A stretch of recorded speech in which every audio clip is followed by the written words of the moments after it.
This is ThinkTwice MTG. I'm Alan. That's Drew. And you're listening to a podcast. Yeah. I always get so amped up when you do your opens. Yeah? All right. You go from normal to 100 miles an hour. Like, that's what you got to do, man. Immediate. That's what you got to do. So, Drew, what are we talking about today? We have taken chunks of the modern ban list. I probably did like 80%. Yeah. Something like that. Yeah. And we have divided them into tiers. Different types of tiers. Yeah, there's no S tier, A tier, B tier in this. Which I don't really even understand. It's just, it's like grades, A, B, C, D, but then they take S and it's like above it because it's like super or whatever. I don't lost me. I don't like. But that's the classic tier system. So Drew, why don't you give us a preview? Not of any of the cards, but what are the tiers and how'd you kind of like think about categorizing and like what were you thinking about when putting these cards into tiers? Because like our goal, the initial idea that you brought up was let's talk about how badly cards ruined their formats. Sure, yes. Right? That happens to be a tier. Yeah, and so it's like, okay, so that was the initial premise, and I think we've slightly morphed it to now, like, let's talk about the way we interpret the cards that are on the current modern ban list. Mm-hmm. And I think we definitely interpreted them in different ways, so I think this will be an interesting conversation. So preview for us your tiers and maybe a little bit of the background of how you decided to categorize stuff. All right, so I'm just going to start with the format or the criteria that I think will always be talked about, which is these are format warping cards. Okay, so that was one of your tiers is format warpers. Okay, so gotcha. Cards that are so good that they either literally can be put into any deck. Okay. Or the deck that has been built around them is so good that you either have to play it or the thing that attacks has a chance against okay. it. Yep. Format warping. Okay, so format warping. Okay. The fattest category or the broadest category was just too good. Yep. All right. These are cards that their cost and their value associated with them are, you are 0.5 mana. Yeah. 3/4 of a card's value better. Yeah. Than the thing that you do. There's no reason to play an alternative because this why would you play any other draw spell? This one exists and it's just better than everything else. Why would you play the other one? Yeah. Okay. This is right. Gotcha. Then there were bad ideas. Yeah. Okay. All right. Unbannable cards. Okay. Which I added a couple to. All right. The mana's too good. All right. The classic card draw. Yep. Okay.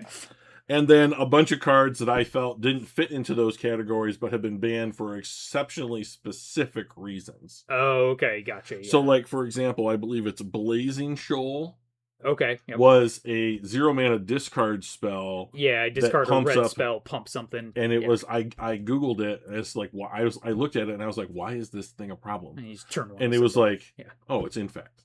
Yeah, because you play a creature that can attack, and then you just pump it immediately to big enough for lethal. Yep. Okay. So when I went through and did this, because we just said, hey, we're putting them into tiers, individually go. Yeah. Come up with your own thing. Yeah, I thought of each of these cards from two perspectives. One, I tried to remember, and every card that I put into a tier that I'm going to talk about today is a card that either I watched that format, played in that format. So I have some personal experience with how the card played in its version of Modern. Yeah. So I tried to make a balance between what I remember the experience being of the format that card existed in terms of diversity, fun of gameplay, all that sort of stuff. Many of the things you end up talking about, like, can I play any alternatives? Is this just the most efficient thing to do? So why would I do anything else? Is it just play this or play the one thing that maybe has a chance? Whatever. And then also I thought of it from a perspective of, if it was reintroduced back into Modern, how would it make that experience feel? And that's how I categorize them into one of my 4 tiers. Okay. Here are my tier names. Yeah. The lowest tier, the least egregious, is mildly annoying. Right. Okay. The next tier up is here we go again. Because we see the same kind of things over and over again. The Third tier, the penultimate tier, is you've got to be kidding me. Yeah. And the fourth and final tier, of which only 4 cards made it into this tier, Oh. is a special circle of hell. Yeah. So we had to create something new for you. yes. Yeah. So my perspective was mostly on that. How do I remember the format? And like, there are many cards that we'll talk about today that were like, yeah, this card's good, but maybe it was banned at a time when they were just like, it's just kind of stale. Because many of the cards on the ban list were banned at a time when we didn't have anything like Modern Horizons straight to modern sets. And so it was only whatever you got from a standard set. And like most standard sets are like, oh, there's 5 new cards that are making waves in modern. So especially I think for like our first 5 years playing modern, it was kind of like, well, decks kind of stayed the same. Yeah. And then like you'd get a little upgrade, or every once in a while one card would come in like, oh, this unlocks, these cards have been waiting for one more piece, and a new deck emerges. But for the most part, it was like, oh, just little tweaks and upgrades. Like, oh, this is Fatal Push. Now Junt has another good removal spell to pair along Bolt. That makes it a little bit better. One against itself, because now you can actually kill Tarmogoyf and this sort of thing. So, oh, sweet upgrade. But didn't fundamentally change the deck or the format. So I think there are a lot of cards in here that were banned at a time when I was just like, well, format's been the same for a long time. Yeah. Or just the scope of things was so different that it may have been a problem then, but we look at it now and to be like, yeah, whatever. Well, we have gone through 2 distinct separate design philosophies. Yeah. Since we started playing modern. So that was kind of the 2 angles I tried to look at them from, and I categorized them with no real science behind it. I sat there and said, this. Sure. The first brainstorm was, I had a list, and like 75% of the names were crossed out of just trying to come up with tier names, right, as to like what felt correct. So this is where I landed. So we're gonna try. I think we're obviously going to get lost on tangents and jump around, but we're going to try to tackle like one tier at a time. But I'm sure as soon as you bring up a card, I'll probably talk about it some as well, and that sort of thing. But so we're just going to like jump into a tier and talk about why we think a card exists in whatever way we categorized it very differently. And I guess maybe a little bit of nostalgia, a little bit of ranting, a little bit of, whatever else comes up. Yeah. So do you have a tier that is just tickling you to get off the page that you want to start with of yours? Something that you just need to...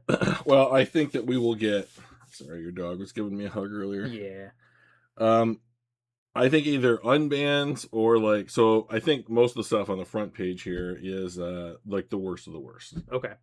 So... I have a really broad category in cards that I just thought were too good, or we can go the worst. Let's save a little bit of build up. All right. And so like just the too good, and maybe like that's gonna play into the way I categorize them is too good at the time. Sure. For a lot of these cards potentially. So we've seen Splinter Twin was too good at the time, has come back and is just like it's a nothing. You're like, nothing burger. Whatever. So I did these alphabetical. Okay, I just went down the way they're listed on the ban list, Gotcha. So it must be alphabetical, yeah. So cards that are just too good, Amped Raptor. Yeah. I don't know that I agree.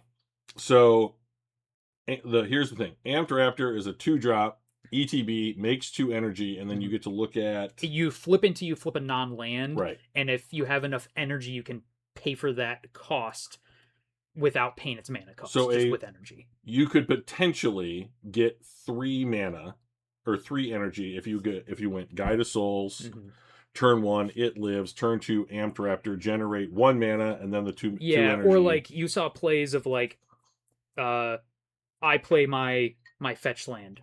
You play a Ragavan or something with 1 energy. Yep. I discharge it, have 2 energy banked, go to my turn, play second land, play Amped Raptor, I have 4 energy, everything in my deck is 4 or less. Right. So there were definitely, or like you just play a static prison for no value on turn 1 just to get to 2 energy, and then you just have energy, or as soon as it's not turn 2, turn 3, you just have all the energy you need. So the energy production was never a cost for the card. Right. Yeah. It's completely free. Yeah. And the issue with energy is that it converts into whatever other resource you want. It's like in Catan, it's like the trading station that you need, like a 3-for-1. Yeah. Cool. Got my value. Yeah, I'm sitting on I can build my road on 2 hexes that build sheep. Yeah. And I have the sheep trading station. Just So happens to be already I have next everything to it, I ever need. Yeah, I have every resource ever in this game. Isn't hard. So I guess I think that the free energy on the card is the big issue. The body itself is nothing to really. It's a good blocker because it's a 2/2 with first strike. Yeah, like the problem with Amped Raptor isn't that the card itself is not that you're like you said, the body isn't a problem. Yeah. It was just always whatever other card plus the body. Yeah. And when the deck is full of other busted cards, you're just like, oh, every one of my cards could just potentially be the bad card it is to play against. You know, it could be Ocelot Pride. Well, it's Ocelot Pride plus. Right. And every single time that's what it felt like. It was always, I remember like watching streamers when Amped Raptor was around, and they'd be like, okay, we're in an okay spot unless our opponent draws blank. And then what always happened is their opponent drew an Amped Raptor and flipped into blank. And they're like, nope, never mind. That was the worst draw. Because now I also just have this 2/2 or 2/1 body to deal with. Right. And it's just that much more. Right. You know, and so like, oh, I hit a Johnny off of my Amped Raptor. Well, now there's a 1/2 and 2 2/1s for 2 mana. Right. Oops. You know, and like energy, especially when Amped Raptor's around, ran into the same problem in Modern that it did in Standard. Was there's just no good way to interact with energy. There's some 2-drop creature that says like creatures and opponents can't get counters or something like that. And it's like Dranith Magistrate, something like yeah. But like people would play that to be like, now you can't get energy, but it didn't take away the energy you already had, and it could just die. So like, who cares? Well, once again, that goes to the problem of like if you create something that does X and you don't have a way, if you don't have an answer for X in the format, that whatever it is too good. Yeah. So I agree that Amped Raptor is one of the most innocuous looking cards on the ban list, but when it's in a format full of bangers, some of which are on this list now, like you're like, oh, this just feels bad. Yeah, and then they unbanned that stupid Mox Opal. Yeah, right. You know, I found a rock. You know, here we go. Just like all this stuff happening. So it was just always whatever the best card in their deck is, plus the 2 power first striker. And it's like, oh, that just makes every card that a little bit better. Right. Crap. Right. And because you can't miss, it wasn't flip the top card and see. It was flip until you get a hit. Yeah. Like, oh well, okay. Yeah, so many ways you could fix that card and make it probably fine, but just the way it is didn't work. Arkham's Astrolabe. Yeah. Snow permanent, right? Yeah, it was a snow mana to cast it. Yep. And so basically what it was is you have a slight deck building restriction in the sense that you need snow lands. But basically it was a cheap artifact that drew you a card. Drew you a card and then fixed your mana. Right. So and that's too good. So you get around the problem of I have to use snow lands, most of which are basic lands, with the Astrolabe itself. So to enable it, you then also solve the problem of putting it into play. You're like, oh, well, yeah, I got my snow-covered forest, but I actually have all of my colors because I have the Astrolabe, and it's a free filter compared to many, like, there's a land every other set that's meant for a draft that has the ability of, like, 1 and tap this. Yep. Add a mana of any color, so it's essentially 2 mana to make 1 color. And Astrolabe was just the same ability. Tap it. But it's an artifact. Right. So it didn't matter that you had to tap it because it doesn't normally produce mana on its own. And it's an artifact, so like you could wish it with Urza's Saga. It counts toward the tokens. Like one of the decks I remember was like really powerful when Astrolabe was around, was stuff built around Urza Lord High Artificer. Oh yeah. Because you'd be like, okay, well, I'm gonna put in the Astrolabe, and that's an artifact, so now it's fueling into all my artifact synergies, but it's also fixing my mana, and it's a cantrip, so there's no real downside to playing it in my deck. And I'll then, do that for 1 mana. yeah, and then it also helped accelerate all my stuff because it was before Mox Opal was banned the first time, and I mean, these two just getting before it played was together banned. would be, Yeah, and so it'd be like, oh, well, I'm gonna play my Astral Event having Mox Opal, and then I can turn to Urza, and then because I have these other artifacts sitting around, the construct that the Urza makes is crazy powerful, and now they can also all tap for blue, right? just in case I need them to, and you're like, oh, like stuff's happening really fast now. Mm-hmm. And so yeah, like another card that's just like, huh, like this is like why is this, why do we not see these problems? Mm-hmm. But they're just too good, because really I think a lot of it, like Astrolab just makes things too easy. Yeah. And then just no more problems. And it's the card type that Wizards loves to make have synergies built in. Yep. And they never learn how to like properly balance those synergies. Yeah. So yeah, it's like once again, like, huh? If you look at the ban list and you're like you just read the card and something, you're like, heck is this banned? Like this card seems dumb. Mm-hmm. And then you're like, oh, get it now. Right. Yeah. One of my all-time favorites, Dig Through Time. What a fun card. Delve, 2 blue to delve, 8 cards. You get to take 2 of them, put them in your hand, and then I always forgot to. You always kept the Dig Through Time. I always kept the Dig Through Time in my hand. I never wanted to actually put it in the graveyard. Dig Through Time. Just really the problem for Dig Through Time and another card on the ban list is just Delve is too free. Yeah. Like it's too easy just to have a number of cards in your yard. Right. And so then what was Dig Through Time was intended to be kind of like a late game draw engine, when then only spending 2 mana to get 2 cards isn't that big of a deal, because it's like, oh, you have to have 8 cards in your graveyard. It's a big deal. Yeah, but when you're like fetching and cantripping, you're just like, it's already like turn 3, I'm just digging, finding the next 2 best cards, and I never run out of games. And it would be even better today because we can fetch Surveil. Yeah. Would just be, is this going to get you there a turn sooner? Yeah, and then it's the idea of then you can just dump a bunch of resources into whatever you're doing in your game plan, and then not run out of gas, because then you just refuel. And now it's like, oh, I can do stuff like Force and Negation and Subtlety and Solitude freely, because I can just restock afterward. I don't care that I'm 2-for-1ing myself to Solitude your creature. I'll just recur with such good card advantage. Quantum Riddler. Right. What? Sorry. Something caught in my throat. That's pretty crazy. Yeah. I played that card in Standard. I love playing that card. Yeah, you played the crap out of that card. Eye of Ugin, so 2 mana. Put a land down. Colorless creatures.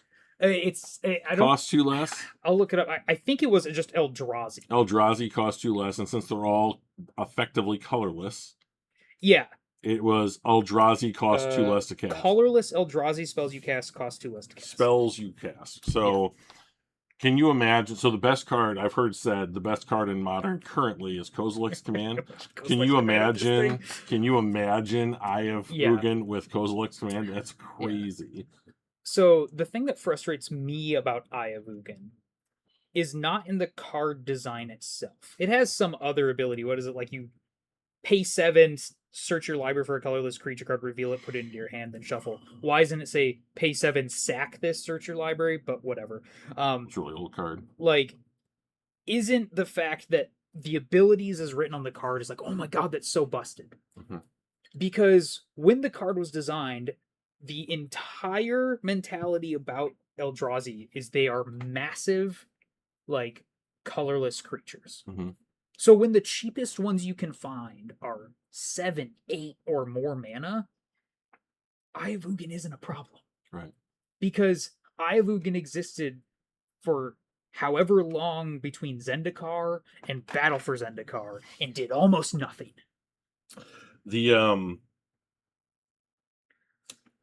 There's one play in a Modern Pro Tour that got this card banned. Yes. And I think his name is Zhijing Tao, who ended up winning Eldrazi Winter Pro Tour with a red, white, red, blue Eldrazi deck. Come on. He was on the play, and he goes, the Mimic, the X Eldrazi card. Yeah. So put that out there for 2. Mm-hmm. And then I believe he on the next turn went Temple. Yeah, and then like Thought and then Knot. tapped and then thought for, and so then the mimics turned into Thought Knot Seers. So he attacked for like 10. Attacked for 10 on turn 2, and then he had 2, 2, 2, 4. Yeah. And had affected his opponent's hand. Yeah. And the only deck in the format that was any chance against that was Old School Affinity. Yeah, because it was just as fast. And so when you took a piece out of Affinity, the whole house of cards fell apart. So that gets exactly to my problem with Eye of Ugin is when every Eldrazi that had ever been conceived was big creature. Mana. Yeah. It doesn't matter. Like you could go back to the original Zendikar and you can find a bunch of Eldrazi and they're all 9 mana, 12 mana, and you're like, yeah, fine.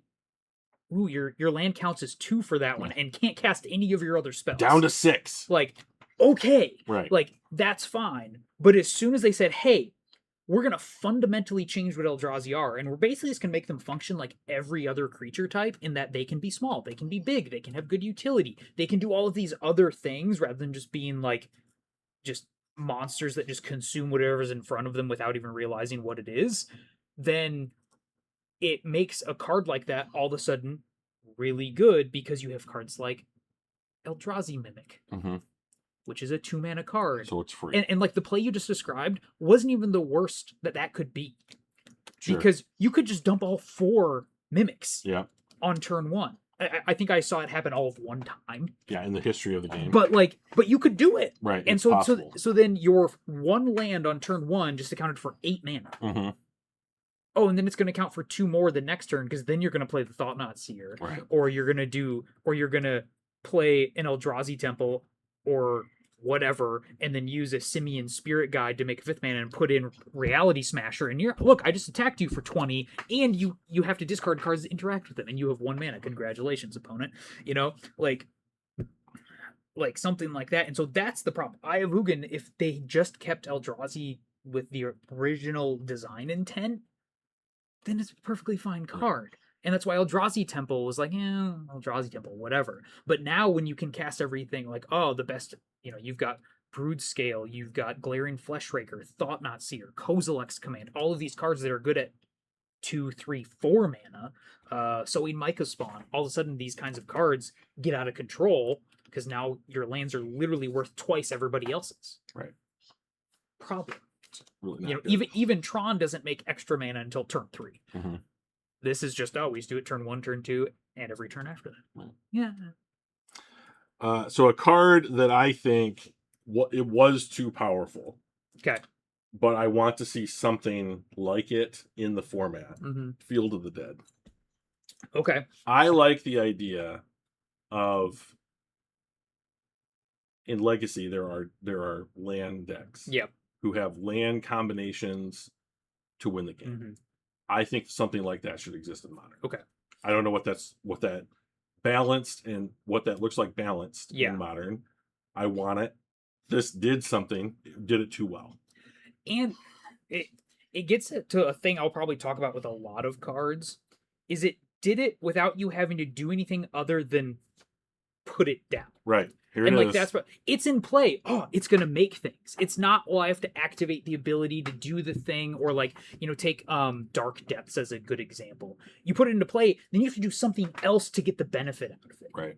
And so it's like, okay, that's fine, because you had to work for that. You had to piece this together in some way to make it work. A card like Field of the Dead is like, I mastered it. It's the same thing as Leyline of Guildpact and Scion of Draco to me. It's like, I looked at my hand. Well, it has a Leyline and a Scion in it, and at least 2 lands. I got it. My decision points are, do I put in my Leyline for free? Yes. That's a very simple flowchart. Yes. It's just always yes. And you go, yep. And then your turn 2. I didn't even have to tap my lands or fetch or anything to make them make mana. Do I put this in? Yep. Oh, it's almost invincible? Sweet. I'll just win the game. Right. I just had to put these 2 cards in my deck and have them in my opener. Yeah, it's there seems to be a design necessity now where it's we want people to do well, so we'll just make it simple for them. Yeah, the design philosophy to me almost feels like there can be no way for the card to fail. Right. It's why Amped Raptor, a card we already talked about, makes energy for itself. Because then it can't fail. Right. It's always going to hit a No card. more feel bads. Yeah, like you didn't have to put in other energy stuff in your deck for this card to work. You just you might get to cast something if you built your deck well. You're definitely going to get to cast something. Ooh, isn't it cool? Mm-hmm. But oh, if Amped Raptor didn't make its own energy, the card doesn't get banned. It probably also doesn't get played. Right. But like, there's that weird hinge point we've seen so many times in the game where, well, if you do this obvious fix, the card never gets played because it's not good enough. But as it is, it's too good. Yeah, there doesn't seem to be a way to like hit that teeter-totter point. Yeah. Well, where's the balance point? It's either too good or never sees play. I'm gonna do a pair of cards because Okay. I think they're the same thing. Gotcha. And I gotta say, I have never hated cards more Okay. than these two. All These right. might be my two least favorite cards ever. All right. Fury and Grief. Okay. Out of spite, they should never be unbanned. Yeah. I hate both of them so much. I don't have a problem with Solitude. I don't have a problem with Subtlety. I don't have a problem with Endurance. These two things suck. And the problem that I have with these two cards is that, like, with the Bant versions of the Elemental Cycle, like, they interact, and so do these, but these interact in a way that prevents your opponent from actually playing Magic, in my opinion. Okay. So, Grief, the way that I saw it played the most was, you get to turn turn one, look at your opponent's hand, and take the thing that can get rid of Grief. Yep. And then it would die because of the effect, and the 1 mana that you actually had to spend would bring it back. Then you get to look at the card, and you take the next biggest problem. Yep. And now, asking any opening hand to have 3 answers, to anything is completely ridiculous in any format. And then, in my opinion, Fury pushed out every small creature deck in the format and forced us to play anything else. And or it could kill one big thing or multiple medium things. Yeah, it definitely, using the same tricks as we just talked about with Grief, it would often kill a big thing and a little thing because you got the damage twice. Right. And it does like 4 damage spread any way you want among any number of creatures. Yep. Is it creatures and planeswalkers? I think so. Yeah. Either way, it's just like, oh, I can just machine gun down anything on the board. Right. Where, like, if it was, more like Flame Tongue Cog, where it said 4 damage to something. Right. Okay, I get to kill one thing.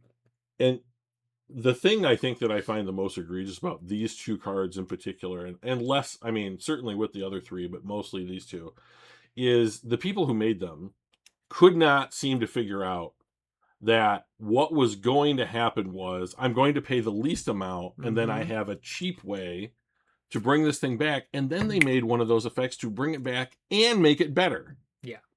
So Grief was a 4-power attacker with evasion.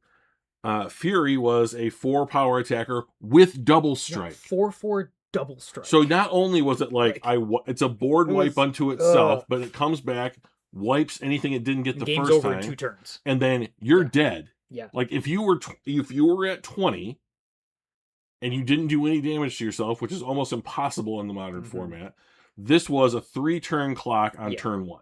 Yeah. And they work well together. Even if you were on the play against it, it killed your turn 1 play. Yeah. Like, yeah, like, and that last point you made is the thing that I do not get, because they have continued to make the same mistake. Yes. Warp is another example of the same thing, where they try to put in a cost of like, oh, well, you can do it this way, but it's not as good. But what they continually either fail to see or don't care is that that's actually the better way to do it. Right. Because as you said, I get to use then something cheaper, and with it being a creature, there's some way to get around it. The one time they've done this well in recent history is with the impending cards, like Overlord of the Baelmark, because you're like, I cast it, it comes in as an enchantment. Right. I don't get to do the creature stuff to it. I now have to use something like Flicker Wisp to bounce it, because it's a permanent and not a creature. Yeah, because it's not a creature, so I can't use things like Ephemerate or the Not Dead After All style. The 3 black cards that all do that. There's plenty of different things that could do this, but because it came in not as a creature, it's like, oh, okay, like that's harder to do now. Right. And if you want to play Flicker Wisp in your modern deck in 2026, Go ahead. I'm fine with Right. that, right? What is the Like, orc card? Bowmasters. yeah, I'll get it. right. Like that is where I think like card design and deck building it's really cool is when you say, in order to enable this powerful card, I often have to play a subpar card. Right. But then when paired with the powerful card, it becomes worth it. Now it's interesting. Where when it's just, I'm just going to slap powerful card on top of powerful card on top of powerful card, you get Boros Energy, Right. and it's like a deck that cannot fun. die. You know, how do you kill that which cannot die? Yeah. So yeah. Just slightly tangential to this. I've heard the theory that basically there are only like 3 mechanics in Magic. I've heard and this too. all they do is they rotate through different ways to do the mechanics. So like the one that we're talking about with the elemental cycle is evoke. Yeah. Right. So warp is just a different, slightly different modified of evoke. It's what like everything's like kicker cycling or something else. It's like it's either an additional thing, a different way to do something with the card. Or I don't remember what the 3 or whatever are, but yeah, I've heard the same theory. It's like there's really only three or some small number of variations of abilities, and they're all just skinned differently. Exactly. You know, and so it's like, oh, we can just what's our new kicker mechanic going to be? Yeah. Oh, it's warp. Oh, it's evoke. Oh, it's what it's I don't know. Come up with a cool name. Right, but cool adventure. They're all different ones that are just like. And when you start to look back at it, effect out of a thing. Yeah, when you start to look back at it, it's like, wait a second, how much different from adventure is warp really? Yeah, the only difference is it's just the same spell twice. Right. Instead of this spell, then that spell. So those cards were bad. The next one, I don't think is as bad as they were. Okay. And that's Flage. Okay. So Lightning Helix on a Titan. The Titans are pretty good.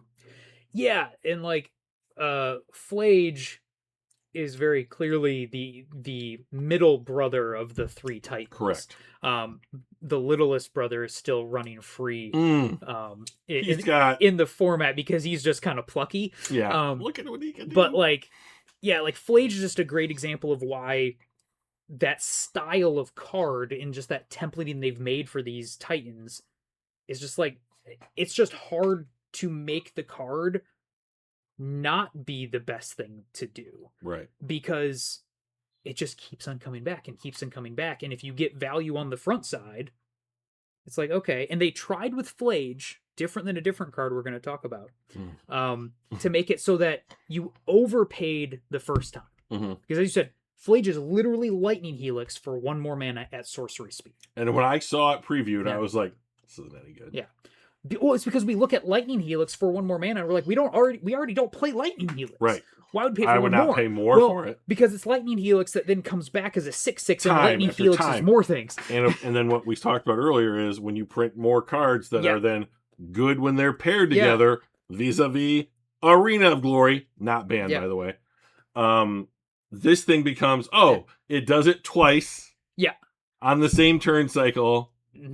And then it gets to attack and it like extends the game and kills you simultaneously, affects the board, and then like you have to play answers to affect where it's coming from. You have to get rid of the graveyard to turn off the valve. Main deck cling to dust in 3 and 4 ofs, and every deck just has to play 5 graveyard hate cards overall. You know, it was a really fun, and I mean that facetiously, play pattern to sit on the other side of the table from. Turn 1 Guide of Souls, turn 2 Amped Raptor into Flage. And you're just like, okay, I'll go to game 2, thanks. What are we doing? Yeah. Right. Yep. So this next one this category may not be the right category. Okay. Simian Spirit Guide. A card you would if you ever had to play it as a creature, you were probably losing the game. Yeah. Or you were just like, I am so far ahead, I'll just play it out for it doesn't giggles. even matter. I have so much. Yeah. But you basically were like, I'm discarding this for a free mana. Discard for a red mana.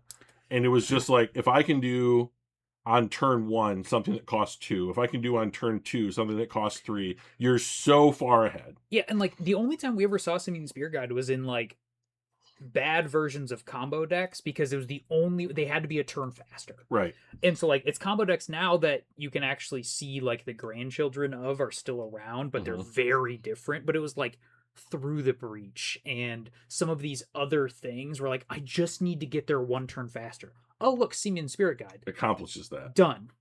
Yep. And so just like every time you saw a Simian Spirit Guide deck, you're like, there's a combo that somebody's trying to pull off here. And it's kind of bad, but when you can do it one turn sooner, not too bad.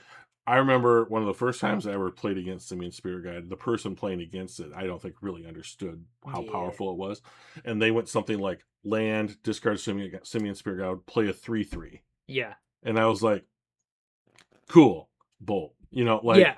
You know, and or I was like, oh, that's awesome. Land, I don't Simian lose. Spirit Guide, ritual.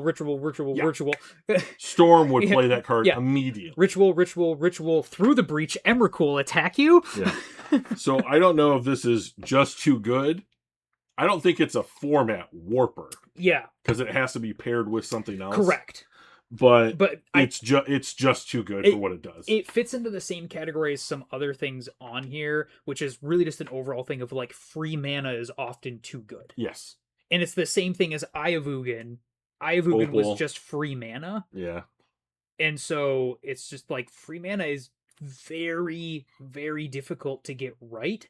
And it's why all of the like, you know, one of the adages you'll hear in Magic is that like cost reducing abilities are the most powerful. Right. And it's because it's free mana. This one is just too good. Golgari Grave Troll. Yeah, so all that needs to be said about Golgari Grave Troll is if it's been banned twice, you're locked away forever. You're never coming back. You're in the cellar. We've forgotten you exist. Like there wasn't a key made for that long. Right.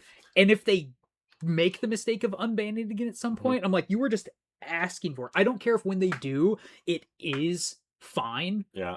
It's like just don't like it's the fool me once, fine, fool me twice. Like don't fool yourself a third time. Right. It's just gone. Like you just rip up every copy of the card. Yeah. Just bad. Yeah. Speaking of this, I don't think this is all. I don't think this is format warping, but it's just really, really good. Treasure Cruise. Yeah, very, very similar to Dig Through Time. It's just 1 mana, draw 3. It's really good card advantage. And it's actual card advantage. Yes. Which is almost unheard of now. Yeah. But it's just too simple to enable. Right. Is the problem. Yes. Which makes me sad because I think Treasure Cruise and Dig Through Time are really cool cards. Love them. And they definitely fit into the types of decks that we have often played. But they're just too easy to 1 mana draw 3. Yeah. So Underworld Breach, one of the newer additions to the ban list. A card I really like. Also a card I don't understand how they couldn't see the abuse inherent to it.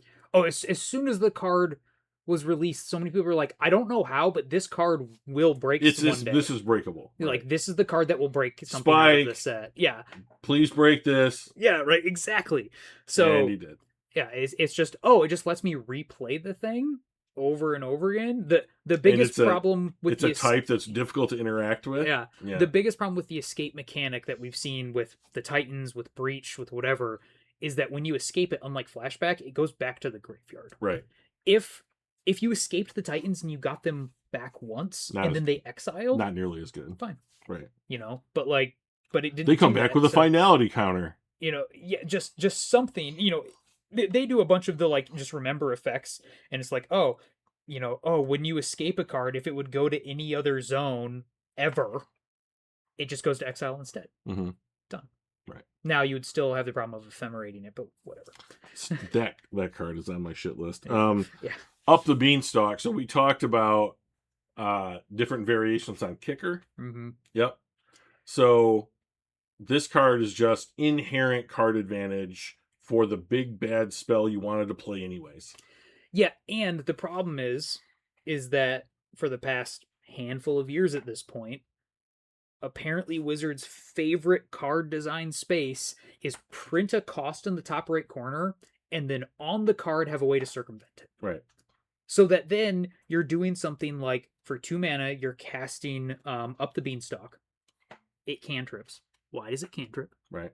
It has no need to because you're climbing a beanstalk, Alan. Yeah. Well, it's the thing you talked about earlier is because we can't have a card just do nothing. Right. So no one would play that card. It has to do something. So it might as well at least replace itself so it's free in the decks that you're wanting to play it in and might draw anything that abuses it. But then, now my turn 2 is put in my beanstalk. Oh, you have a really good creature in play. I'm going to solitude it. Mm-hmm. Oh, but I have to solitude, so I have to pitch a card. Mm-hmm. So now I 2-for-1 myself. Oh, wait, I drew a card because it's 5-mana spell. I cast 0 mana for Way better. Or like just so many things are also like, oh, this is a 5-mana card, but I'm not paying 5 mana. Who would ever pay 5 mana? I wouldn't pay 5 mana for a card, but I play 5-mana cards. I do. So, so it was just like, oh. It's just simply way too easy to enable with like a lot of format defining cards. Yeah, because that has been the most prominent way of designing any card now is let's just make it so that it looks like it's a 5-cost card. Right. And actually it's a 2-cost card with all of the qualities of a 5-cost card. Right. Because they haven't designed any of those cards to be like, we know that you're going to play Quantum Riddler for the 2 mana, so it's going to have 2 mana card stats. No, it has 5 mana card stats. Yeah. But you're only playing it for 2 mana. So why does it have a 2 mana act, Right. Yeah. Yeah, so that's my just too good category. Okay. Some bangers in there. Yeah, so I'll jump to my first tier then, which is mildly annoying. Many of the same, or some of the same cards. And so this was, I either considered them mildly annoying to play against, or I think they're just a mildly annoying influence in the format, especially if you unbanned them now. Sure. Okay. And so this is not like a evaluation of their overall power level. This is more how I just kind of interpreted the experience. First one on here, Birthing Pod. Okay. We didn't play in the pod format for very long, and from what I remember, it was like, it's a good deck and it gets a lot of value, but it wasn't like that's the only thing going on. Right. It was just in one of those times where it was like, this probably gets you too much value in comparison to what other things are doing. And I think now there's a better Birthing Pod in the format, and it's Birthing Ritual. Sure. And so, like, on the other side, that thing's crazy. If you brought back Birthing Pod, it'd be like, maybe we try that as a one of in our Birthing Ritual decks or something. But like, it's slower than Birthing Ritual, and you have to pay mana and or life into it, and you just get to do Birthing Ritual for free. So, right. like, I think just in every way, Ritual's better. And like, Birthing Ritual decks are part of the format, and they're not egregious parts of the format. They're hey, if that's your play style and you have it, fine. There's ways to interact with it, there's ways to fight through it. So I think Pod would kind of be in the same thing. I think it's never going to be unbanned because there's something that does it better that's cheaper. Yeah, so there's no reason to do it. It'll be one of the token unbans like Umezawa's Jite when they just want people to feel good about them. And they're like, and they'll be like, I guess we decided to unban Birthing Pod, and it's people like, oh, excited for 3 days, and they'll be like, this is bad, we just go back to playing Birthing Ritual, and we're like, okay, cool, because like, I'm not gonna pay 1 more mana to do the thing. What will happen is everybody's playing a Birthing Ritual deck, we'll put 1 pod in and say, is this good? And then you'll be like, oh, it did a thing this one time, but it didn't really matter. Next one, Bridge from Below. Yeah, you're hitting a lot of the ones that I didn't know exactly what to do with. Yeah. So Bridge from Below is basically like you take a card and it goes to a different zone. You get a 2/2 zombie token. Yeah, I think it's like when a creature leaves your graveyard or something like that, you get a 2/2 zombie. So basically the combo was you would find a way to like recur a card from your graveyard. So like what's that 2 black 2/1 landfall comes back from the graveyard. Has haste if Bloodghast. So like Bloodghast would play a land, trigger Bloodghast. You have a sack outlet. So slightly different, but here's how it reads. Yeah. Whenever a non-token creature is put into your graveyard from the battlefield, if Bridge from Below is in your graveyard, create a 2/2 black zombie creature token. Yeah. Second ability. When a creature is put into an opponent's graveyard from the battlefield, if Bridge from Below is in your graveyard, exile Bridge from Below. Right. So you have to get it into your graveyard. Yep. It has notice this card has no way to get itself into the graveyard. Right. That's called card design. Yep. You have to say, hey, you want to enable this card? You have to find a way to do it. Figure it out. Right? It is a black enchantment. Yeah. So like certainly in Modern the way isn't spend 3 mana, 3 black mana to play this, in the next turn sacrifice it somehow. You're trying to discard it, faithless looting, whatever. And then so whenever you have a creature go from your battlefield to your graveyard, you make a zombie. Yeah. So what you would have to do is you would have to get this into your graveyard and have some kind of recursive loop. Yeah. So that you could make a bunch of zombie tokens and then win on the next turn. Right. And then if your opponent has a creature die, this is gone and you lose the effect. Right. So this card got banned in an effort to keep a Modern Horizons 1 card around for a little bit longer. Didn't work. Which one was it? Sure. Yeah. So we'll talk about that card later. Yeah. So this was the ban thinking, oh, this will just knock it down enough. It's the we're not addressing the problem. It's the Lotus Field ban out of Titan. It's just maybe we'll knock the power level down and bring it back into. It's a 9.7 out of 9.8. And like, Bridge from Below was never a menace to the format. Nope. After the ban of Bridge from Below, most people assume that then in the rebuild of the Hogak deck it got better. Mm-hmm. So. Because people stop innovating when they find something that works at all. Yeah, they're like, oh, this is great, we're done. Right. But then they're forced to innovate, they go, oh. It's why Boros Energy is still around after losing their top-end finisher. Yeah, right. It's like, it's still just an amazing value deck. We'll just put it on just crazy good aggro, and now we're just a little bit more aggressive leaning, done, fine. But so I don't think Bridge from Below was very bad to play against. No. It was a problem in a deck where other things were a problem. Right. And it certainly wouldn't be a problem now. So like, okay. One on here that is my hope little baby for bringing back into the format one day, Deathrite Shaman. Yeah, I think I'm fine with I think Deathrite Shaman would have fit into your just too good yeah. category, because it's like, it's a 1-mana creature, it makes mana, it is graveyard hate, it deals some damage, it gains some life, it just does a lot of things, but like, it's not like, the interesting thing about Deathrite Shaman right now is almost all decks that play Mana Dorks also play Badgermole Cub, and Deathrite Shaman doesn't work with Badgermole Cub. Interesting. Because it's an ability where it doesn't tap to add mana, it adds mana after using an ability where you exile something out of a yard, and so like the effect just happens to be adding mana, so it doesn't work with that. So I think Deathrite Shaman, if it was unbanned now, wouldn't actually even see a lot of play.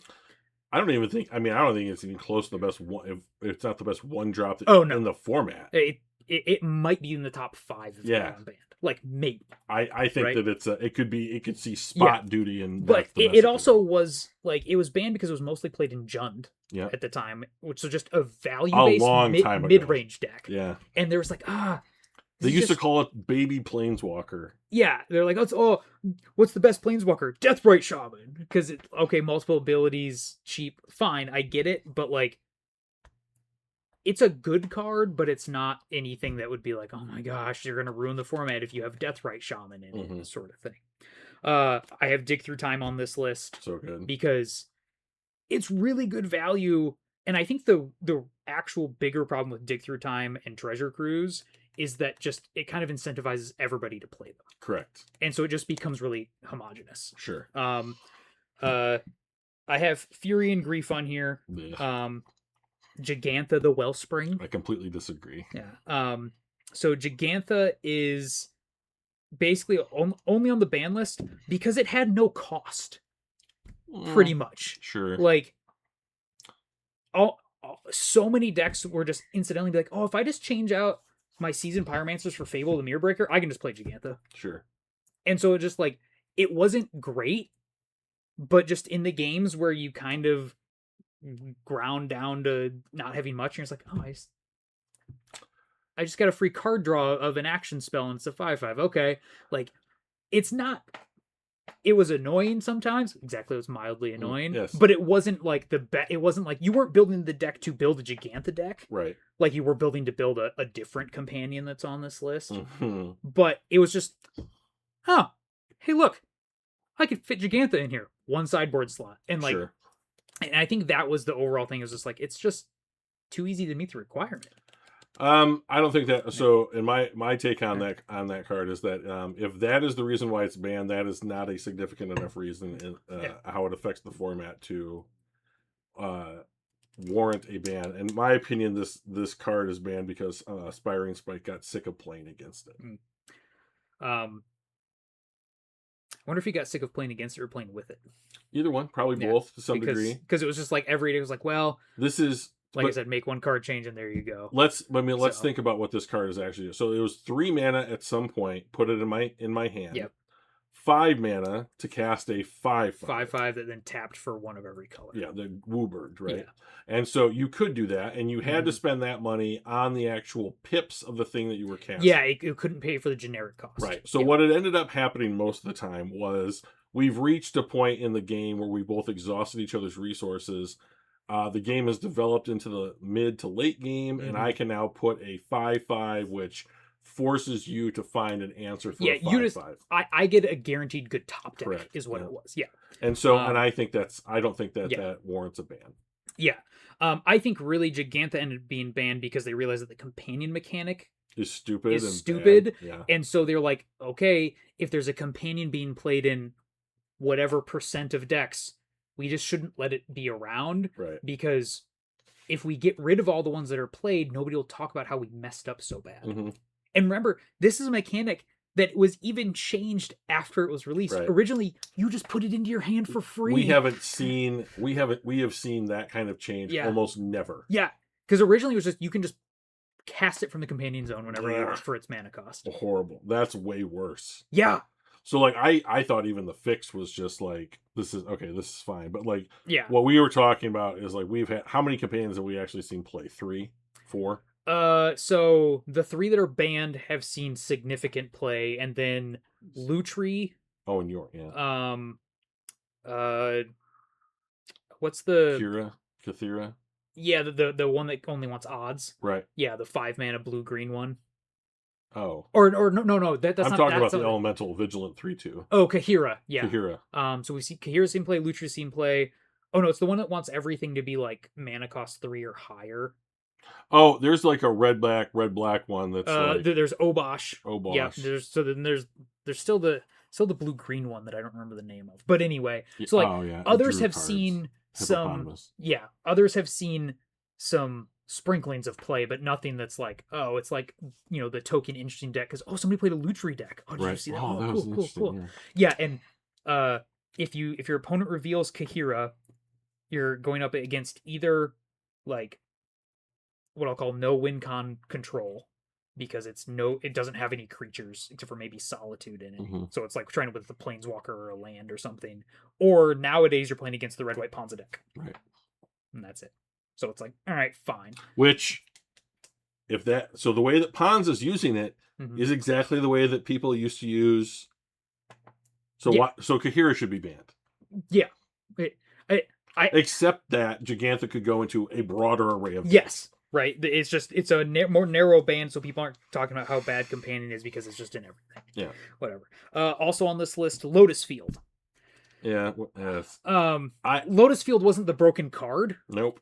And so, like, I think one of the things that is kind of a combination on some of these things, especially between my first 2 tiers, is these weren't the cards that were actually the issue. Right. But they're the thing that fixed the issue. You suffered for someone else's problem. Exactly. Yeah. Like the meme of you died for somebody else's sins. Yeah, that's what I was Lotus saying. Field died for other cards' sins. It's not that Lotus Field in and of itself is so good. Yep. It's the bucket or the drop that tips the bucket over. Right. It's just one thing too much. The straw that breaks the camel's back. Yeah. Next one. Cliches. This tiering might simply be because I really enjoyed playing this card. It's probably really good still, but Luris of the Dream. We have this in different categories. Yeah. I love playing Luris decks. I know you did. Great. It was so awesome. Yeah, you were fun. But once again, with Luris, probably too easy to meet its restriction. Yep. Because everything had to be cheap, and you wanted to do that anyways. Only your permanents. Right. You could play spells that were over 2 mana. Yeah, so it's like, I played it mostly in Death Shadow. I'm like, all right, my threats are 1 mana. I don't give a damn. We're all set. Like, here we go. It was easy to enable. I can still play other stuff. And so it's too easy to enable. Also on here, Ponder. Yeah. Like, that's my card draw category. The only reason that people still think Ponder should be banned is because they say, it'll take people so long to figure out their turns. Because if looking at 3 cards adds that much time to your turns, you're just a slow player, and you should be called out by your opponents for being slow, because I don't care what deck you're playing, you're gonna be slow. Right. If a ponder makes you that slow. Some of these cards are on this list because Wizards thought that the viewing experience of them was affected because of like time or whatever. Yeah. And I'm it's like a Sensei's Divining Top kind of perfect card. example. It just takes too long. And I'm like, that's a horrible reason to ban a card. Right. Like, I don't care. Let them take the time. Yeah. I don't care. The last one on here is Yorion Sky Nomad. Yeah, that's on my unbanned list. Like, just the biggest problem with Yorion was just how annoying it was to deal with an 80 card deck. Right. Like, it was just like, oh, blah. But like, it is no different than any other value engine that kind of like once it gets rolling is really hard to beat. Because you just keep on drawing more cards. But like, tell me how this isn't the definition of a win more card. It does nothing unless you already had stuff out there that got you value. It's the thing that gets you. It can get you from parity to winning because it draws you enough cards to handle the next wave of stuff. So is this different than how in what way would you say this is different than that stupid non-red card that they play in Espergorios, the big 7/7? Atraxa? Yeah. How is it different than that? It's not. Right. It's the thing like, ooh, I'm in an okay position. Oh, I'm winning now. Right. Because all of a sudden my hand's full again. You know what? I think Atraxa... It's the same thing as Treasure Cruise and Dig Through Time, everybody. I think Atraxa is the biggest trap card in Modern. People are like, oh, I can't wait to use this to draw a bunch of cards. Bitch, kill the guy. Kill your opponent with it. Yeah. I've seen so many times where somebody like has an Atraxa in play at the start of the turn, they have the Ephemerate on rebound, and they sit there and think. And I'm like, attack me for 7. I don't understand. Gain 7 life. I have one creature that can't block your thing, and you have me dead in 2 turns. They go, ooh, Ephemerate. Yeah, I don't. I was playing a guy not too long ago, and he was playing a version of Espergorios, and I was like, I think that winning those games is relatively straightforward. I just waited to kill the big flyers. Yeah. Oh, you put thing in play, killed it. Yeah. And then he was like, "What?" He draw a bunch of cards, and I was, and every time he'd be like, "Oh, but that's a lot of value." Wow, and like cool card draw deck, bro. And like the where I see Atraxa becoming the trap is those games that I talked about where like you should have attacked, but you use the Ephemerate to get more cards. Right. You win a lot of them because you still have the Atraxa in play, and if I don't draw out of it in the next turn or two, but you gave me an extra turn to do it. But so it's like people are like, oh, yes, it was a fine play because I still won the game. Right. But it's like, yeah, but eventually there's going to be a game you lose because you did that. Instead of just being like, oh, you're dead. Right. Like turn sideways. Yeah, and like, we've all made those mistakes many times of being like, oh, I should have just did the play that made you dead. And like we've sat across the table from each other and it's like, wait, why are you doing that? I'm dead. Right? And you're like, don't you just do A, B, and C and then I lose? You just use that on this thing in the swing, right? Oh, you're right. Right. Okay. All right. I just lost sight of trying to win the game because I was just so focused on value. Gotta lock in. Right. Focus So that is the end of my mildly annoying list. I got a pretty quick criteria. Okay. This is bad ideas, and it's Ancient Den, Great Furnace, Seed of Synod, Tree of Tales, and Vault of Whisters. So for those people who don't know, these are what are called the artifact lands. So they are artifact lands that each produce 1 color of mana they enter untapped. Yes. So done. Basically a plains or whatever that's an artifact through the cycle. And as we've talked about before, Wizards loves artifact matters things. So imagine doing something like turn 1, I play an artifact land, I play an opal, I play a 0-cost artifact in my 0-cost artifact deck, and I can get 2, maybe 3, depending on what the other 0-drop artifact is, mana, and I'm doing 3 mana worth of something on turn 1. And now everything that I have that cares about number of artifacts already has 1 more. Right. And it's a 0-cost way to just say this other thing. So we say affinity is the problem, but the problem mechanic is Metalcraft.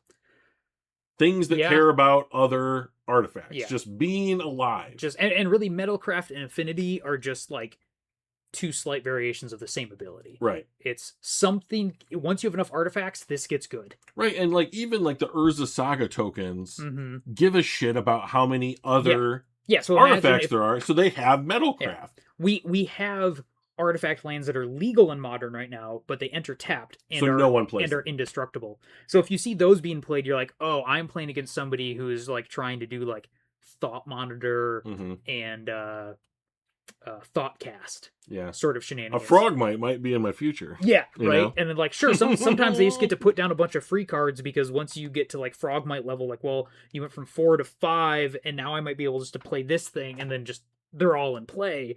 But the affinity decks that we play don't play that. They're mostly just a bunch of stuff that cares about having artifacts, and the affinity card is Kappa Cannoneer, and without having the actual word affinity for artifacts on it, Emery. Right. So I put these in. This was a bad idea. Yeah. There's lots of other bad ideas on these cards. I didn't even put them on my lists because we didn't play against them. We've never played against them. I don't have any personal experience, but I can guarantee you they shouldn't be unbanned. They're dumb. Right. Never. There's no good reason. No comments. Back to you. So my next tier is Here We Go Again. Right. What I was thinking with this is, like, we've seen this problem before. Why do we keep making it? Why? Yeah. Like, and so this is the thing that came up to me as like, how have we not learned the lesson again? So it's literally, I was thinking, this is what you say when you see one of these cards. You go, here we go again. Yeah. Like, another same thing. Amped Raptor. Sure. Too much value. Right. Too easy to get to. Arkham's Astrolabe. We've talked about that. Talked about that one. Golgari Grave Troll. Yeah, that's on has to be kind of on the here we go again because we've banned it twice. Yeah. So, yeah. This one, Krark Clan Ironworks. That is, I have that in a different category. Yeah. KCI was a deck, maybe the only deck in Modern ever, that I made the financial commitment to, and I made the decision that I had gone onto the internet and I had found every visual example of Matt Nass playing the deck. Yep.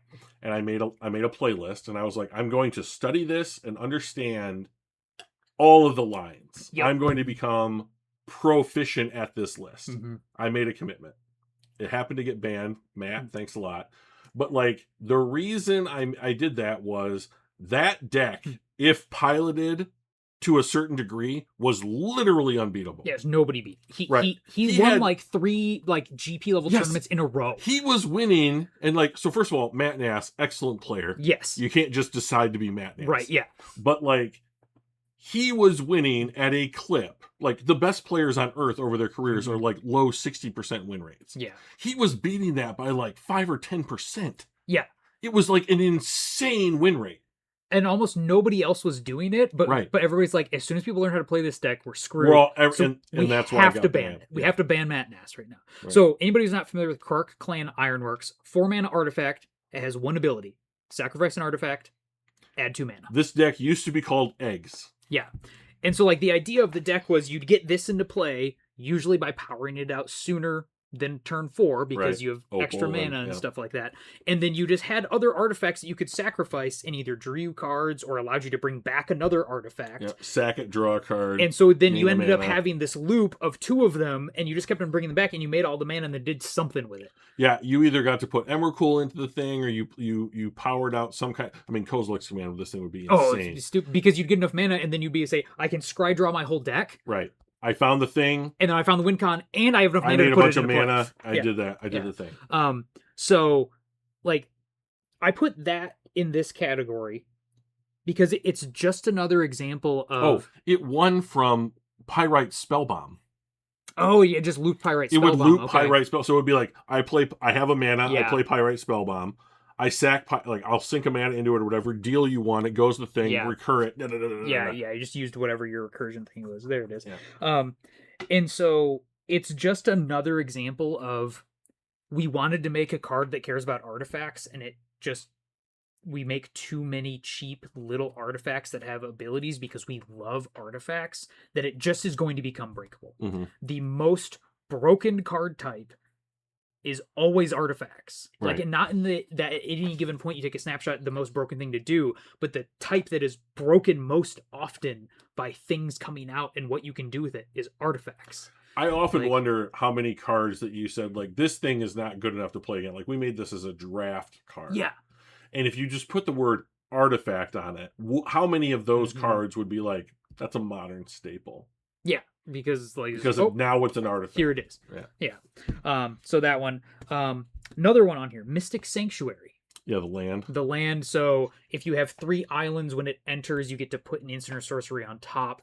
I mean, we have some. Yeah, that was a big part of it. Yeah. Because you could go get it whenever you needed it. Too. You could wish it out of your deck. Well, and we have this ability with a flipped the Moonfolk lady. Oh, Tamiyo. We can do this with Tamiyo. But so, like, Mystic Sanctuary, like, often the line of play, it was in kind of like a slow controlling deck. And for your 4th, or, after your turn 4, you would fetch to get Mystic Sanctuary. You'd put Cryptic Command back on top of your deck. Then you'd counter your opponent's next spell, bouncing your Mystic Sanctuary. Then play the Mystic Sanctuary, get the Cryptic Command back, and you just keep on doing that. And so now it's just, you're Cryptic locked. Mm-hmm.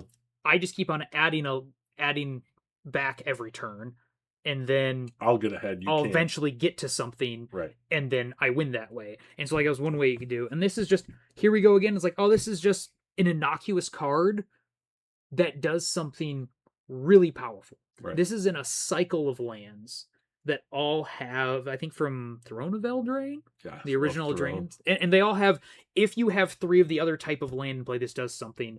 The one that we see play most often is Dwarven Mine, which is played in creativity. If you have 3 other mountains, when this enters, you make a 1/1. Right. And they have the land type themselves.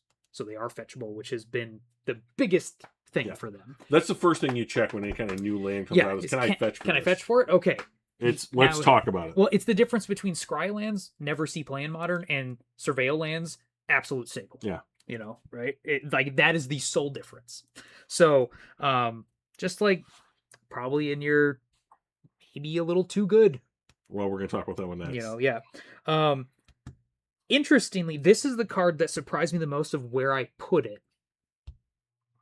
When I was going through You write in cursive and I can read it upside down. Nice. Yeah. And this is Oko, Thief of Crowns. This is the most broken card to ever be printed in Magic.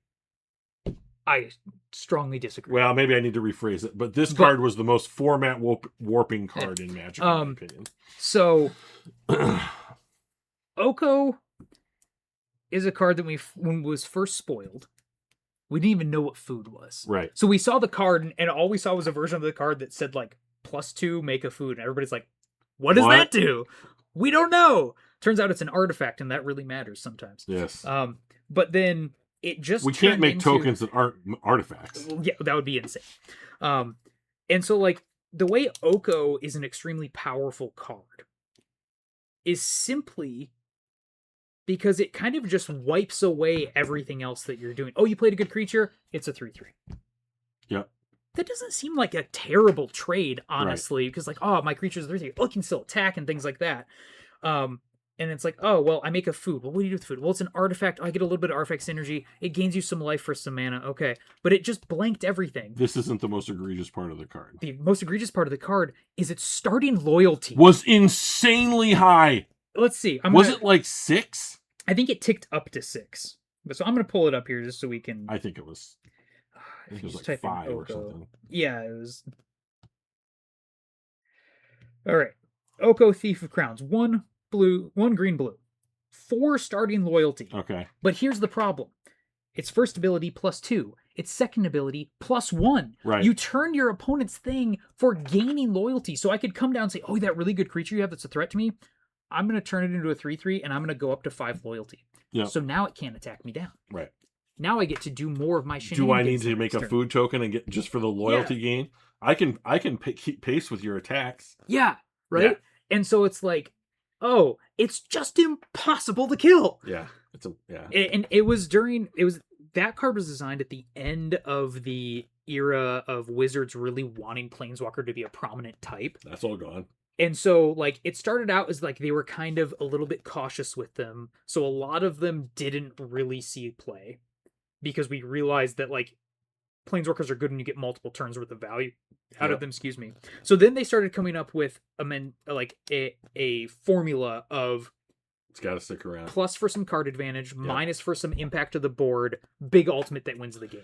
Yeah, you have to a planeswalker. So like I think that the one of the ways that I judge players is if they look at a planeswalker card and they read me the ultimate. Yeah. I'm like, we're done. Nope. You're not ready. Yeah, no, you're not ready. Yep. So like I'm like most of the time I'm looking at the neg ability. If I get the neg ability once, is the card worth it? Right.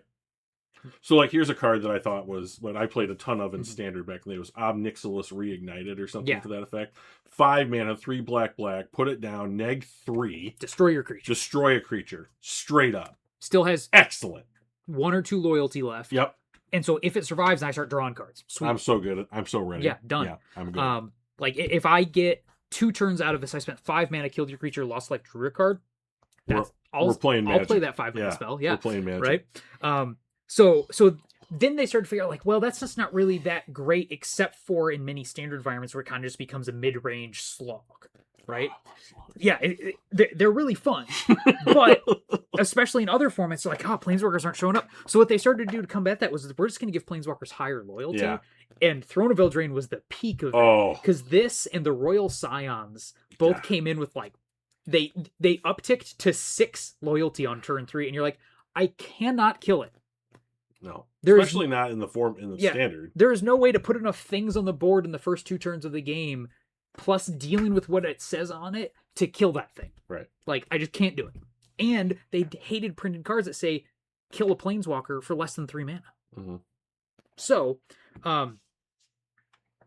there's that. Next on the list, Flage Titan of Fire's Fury. Sure. Because it's just, once again, we'd already banned a card with this same format. This one's just slightly different. Did we think it was going to go any other way? It just keeps on recurring. Crazy. Simian Spirit Guide, Treasure Cruise, Underworld Breach, and I have 2 cards added on here that are currently actually unbanned, but have been on the ban list. Okay. My other card here is Mox Opal. I hate that card. Because, especially when we unbanned it, the card, interestingly enough for me, the card right above it on my list is only banned, I think, because of Mox Opal, and that's Underworld Breach. Oh, interesting. Yeah. Breach was fine. And then you gave it the most egregious thing that it could do. You gave it the thing it needed to just create tons of mana and do stuff faster, and all of a sudden it was like, Breach is a problem. But like, well, if you had just banned Mox Opal again, or never unbanned it, Breach wouldn't have been banned. We just know that Mox Opal there's almost 0 cost. We've talked so much about artifacts already. There's a theme here that there's a lot of artifact-centric stuff that is on the modern ban list.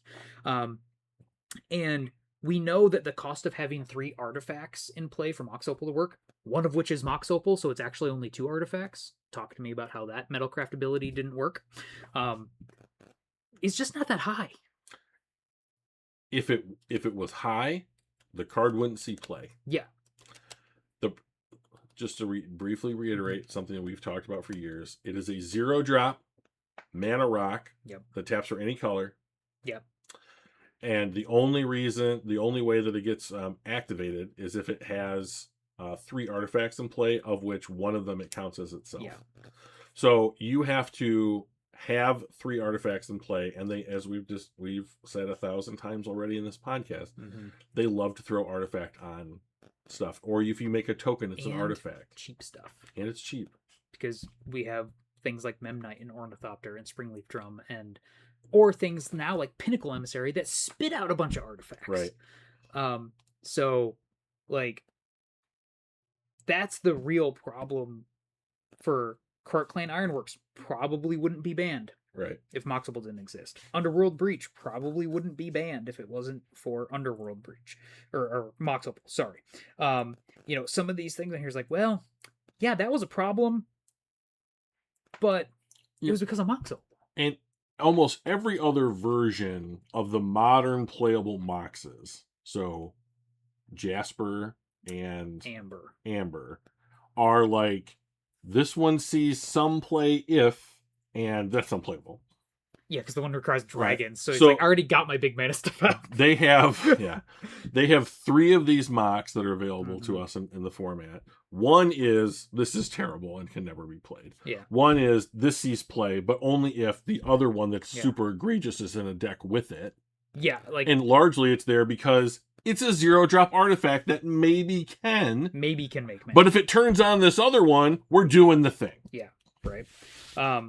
But so yeah, so I added Mox Opal onto this list because I think it's another one of these cards that's like, it just makes me kind of eye roll when I see these cards. It's like, yeah, no, of course, no wonder this is gonna happen. We've seen it happen with this card and that card, or this thing and that thing. Why do we not learn from our mistakes? Is kind of really the central idea of that category for me. End of category. End of tier. We've arrived. All right. I'm going to talk about my heavy hitters. Okay. These are the most format warping cards that I've ever seen. Okay. I believe that every single one of them I've played in Modern. Or not, I haven't played them, but I've been playing Modern. You've been playing and in experienced Modern. these. So pause for a second. Pause. How many cards are in this? 1, 2, 3, 4, 5, 6, 7. Okay. And how many other tiers do you have to talk about? Basically unbans. Okay. So why don't we go through my next tier, because I think we're gonna have some overlap with some of these. Where we've already had some, and we'll hit the real big ones as we go. Because the next tier we've talked about half the cards. So my third tier is, you've got to be kidding me. Sure. This is where I do think we start to hit some cards that are not just, this just enables a different thing a little bit too well, and is instead, some of these cards are, you designed it just too good on its face. Yep. We're starting to hit there, not all of them. First one, Chrome Mox. Yeah, I have that on my Mana's Too Good. Yeah, because it's all the problems we just talked about with Mox Opal, except for you don't even have the small cost of having to put 2 artifacts in play. This one you just imprint? Yeah, it's just a card from my hand is gone. Right. So a resource I didn't even spend, and I just have extra mana. Okay, yeah, obviously too good, done. We've talked about Eye of Ugin. The fact that as soon as they redesigned Eldrazi to be cheap creatures as well, the card became stupid and had to go. Yep. Because if you have a land that can represent 8 mana on turn 1, something is fundamentally wrong. Right. So like, okay, done. Field of the Dead, we've talked about it. Just, it gives you too much for doing nothing. Right. So that card here that I'm surprised took as long as it did to basically be an inclusion in every deck. I know why it took so long. But if this card was unbanned, immediately I think this would just be a 4 of in every list. Because there's almost no reason not to. And that is Gitaxian Probe. Oh! We're talking about... Okay, yeah. Oh, yeah. So this next one on the list is arrowed down here. Mm-hmm. I was like, yeah. So Gitaxian Probe, for 2 life. people who don't know, is a Phyrexian blue mana. Look at your opponent's hand, draw a card. Yeah. So it's just cantrips, and you get to know what's going on for free. Mm-hmm. It's half of the value of Thoughtseize, while it cantrips for 2 life. And so then you add into all of the stuff it cares about how many spells you cast. Imagine like Gitaxian Probe with things like Prowess, Corey Steelcutter, like just all of that kind of stuff that cares about you casting spells. Mm-hmm. You cast your second spell in this turn. Yeah. You know, like that mechanic that they've done a couple times now in recent sets is straight up trash as far as Modern is concerned. Yeah. But then if you start being like, oh, by the way, here's a useful card draw spell on its own, and you get the information on your opponent's hand, and it counts to this other thing. Yeah. Now we're talking it's enough value. Yeah. And so like it took a while, but then right before it was banned, it was starting to be, everybody was like, oh, right, we get it. Right. And just it was seeing more and more and more and more and more play, and people are just like, all that's happening is people are just going, look at your hand. Oh, you can't kill this card, man. That's what I'm going to play. And I'm free to go off and try and do my combo. I'm free to combo. All right, sweet. So there's no worrying about anything or any of that. So, next card, Tybalt's Trickery. So Tybalt's Trickery is this card is used to get Emrakul out of my wrong? Yes, this card is basically just a mess up of rules. Sure. Because what it is it allows you to so I'll just read it, it'll be easier. 1 in a red instant. Counter target spell. Choose 1, 2, or 3 at random. Its controller mills that many cards, then exiles cards from the top of their library until they exile a non-land card with a different name than that spell, than the spell that was countered. They may cast that card without paying its mana cost. Then they put exiled cards onto the bottom of their library in a random order. So what this card allowed you to do is cast things like both sides of a split card. Or something like that. So you got around the like any sort of restriction of like, oh, which side can I or can't I cast or anything like that. And so what you often did with this card, if I remember correctly, is you put remember Valky, God of Lies. You could cast its backside at Planeswalker, which is a Tibble. And like you just got to put stuff into play, like, oh, I'm just gonna put the backside into play, even though there's no reason I should be able to. Right. No work involved. Yeah. Strixhaven, right? Yeah. No, this was Kaldheim. Oh, sure. But so it's just like an example of the weird rules interactions that this card was just like, oh, when you do this, and you can tell by looking at the card, the intention was, this is like a kind of fun, whimsical counter spell. You play a thing, I'm going to counter it. You're going to get something random. You don't know. Ooh, random. Fun. Right? But instead, people are just like, oh, I'm just going to do it myself. And like I do with other things, I'm going to put stuff into my deck and I'm going to build it in such a way that the only thing I can ever hit is the thing I want to hit. And then it just works. But like this was, they also like reworked the way that, Cascade worked in this, because you could cascade into like a double-sided card and cast both sides, even if the one side was higher than the mana cost you should be able to hit. And that's when they changed like the mana cost of like a split card is actually both sides added together or whatever. So anyway, it was just a card that like, oh, we didn't think about how the rules interact in these weird ways, and it just made things not function anymore. I've upped the Beanstalk on this list, and then my other by hand edition is Violent Outburst. Sure. It's probably going to get rebanned in the future. As I've talked about, even if right at this moment a Cascade deck is not a problem with Violent Outburst, it is just one of the cards that I look at and say that used to have a cost to building your deck around, and it just doesn't anymore. Right. Because of the thing we've talked about. Let's make cards that cost more in the top right corner, but we actually play them for less. So the fact that, Living End now gets to have Wistfulness and Endurance and Subtlety and Force and Negation and all these other cards that let them interact completely well, but they don't interact with the Cascade thing, means I can just always hit this thing, and it's just not as interesting. Spike has a fun, basically it's like 3 mana plus deck, where you cascade into Kiruga. Ritual. That's it. Yeah. Oh yeah, the Ritual Cascade, and then you can immediately sacrifice this worthless ass. Yeah, the Shardless Agent goes up into Hellkite or Omnath, and then you go up into stuff. And you just get tons of value that way. Yeah, and like if that's the kind of thing you're doing, like okay, fine. That one doesn't even run Violent Outburst, right? Because you want the creature to sacrifice, right? But Violent Outburst to me is just a card that's calling for something to not go well, because all it takes is for us to print something for 0. Right.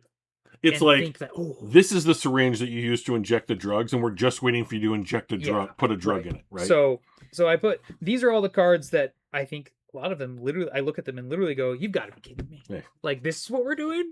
Why? Like, or why couldn't you figure out that this is what it seems, and every time that this happens, where it's like, oh, it's the cat and Saheeli combination, and it's like it took us 5 minutes. I'm like, guys, there's 8,000 of you, and there's 20 of us, and I'm like, 20 of the best Magic players on Earth, and it's your job. It's your job. You couldn't figure out that. I wonder if there's any artifacts in the format with a 0 mana attach cost. Yeah, right.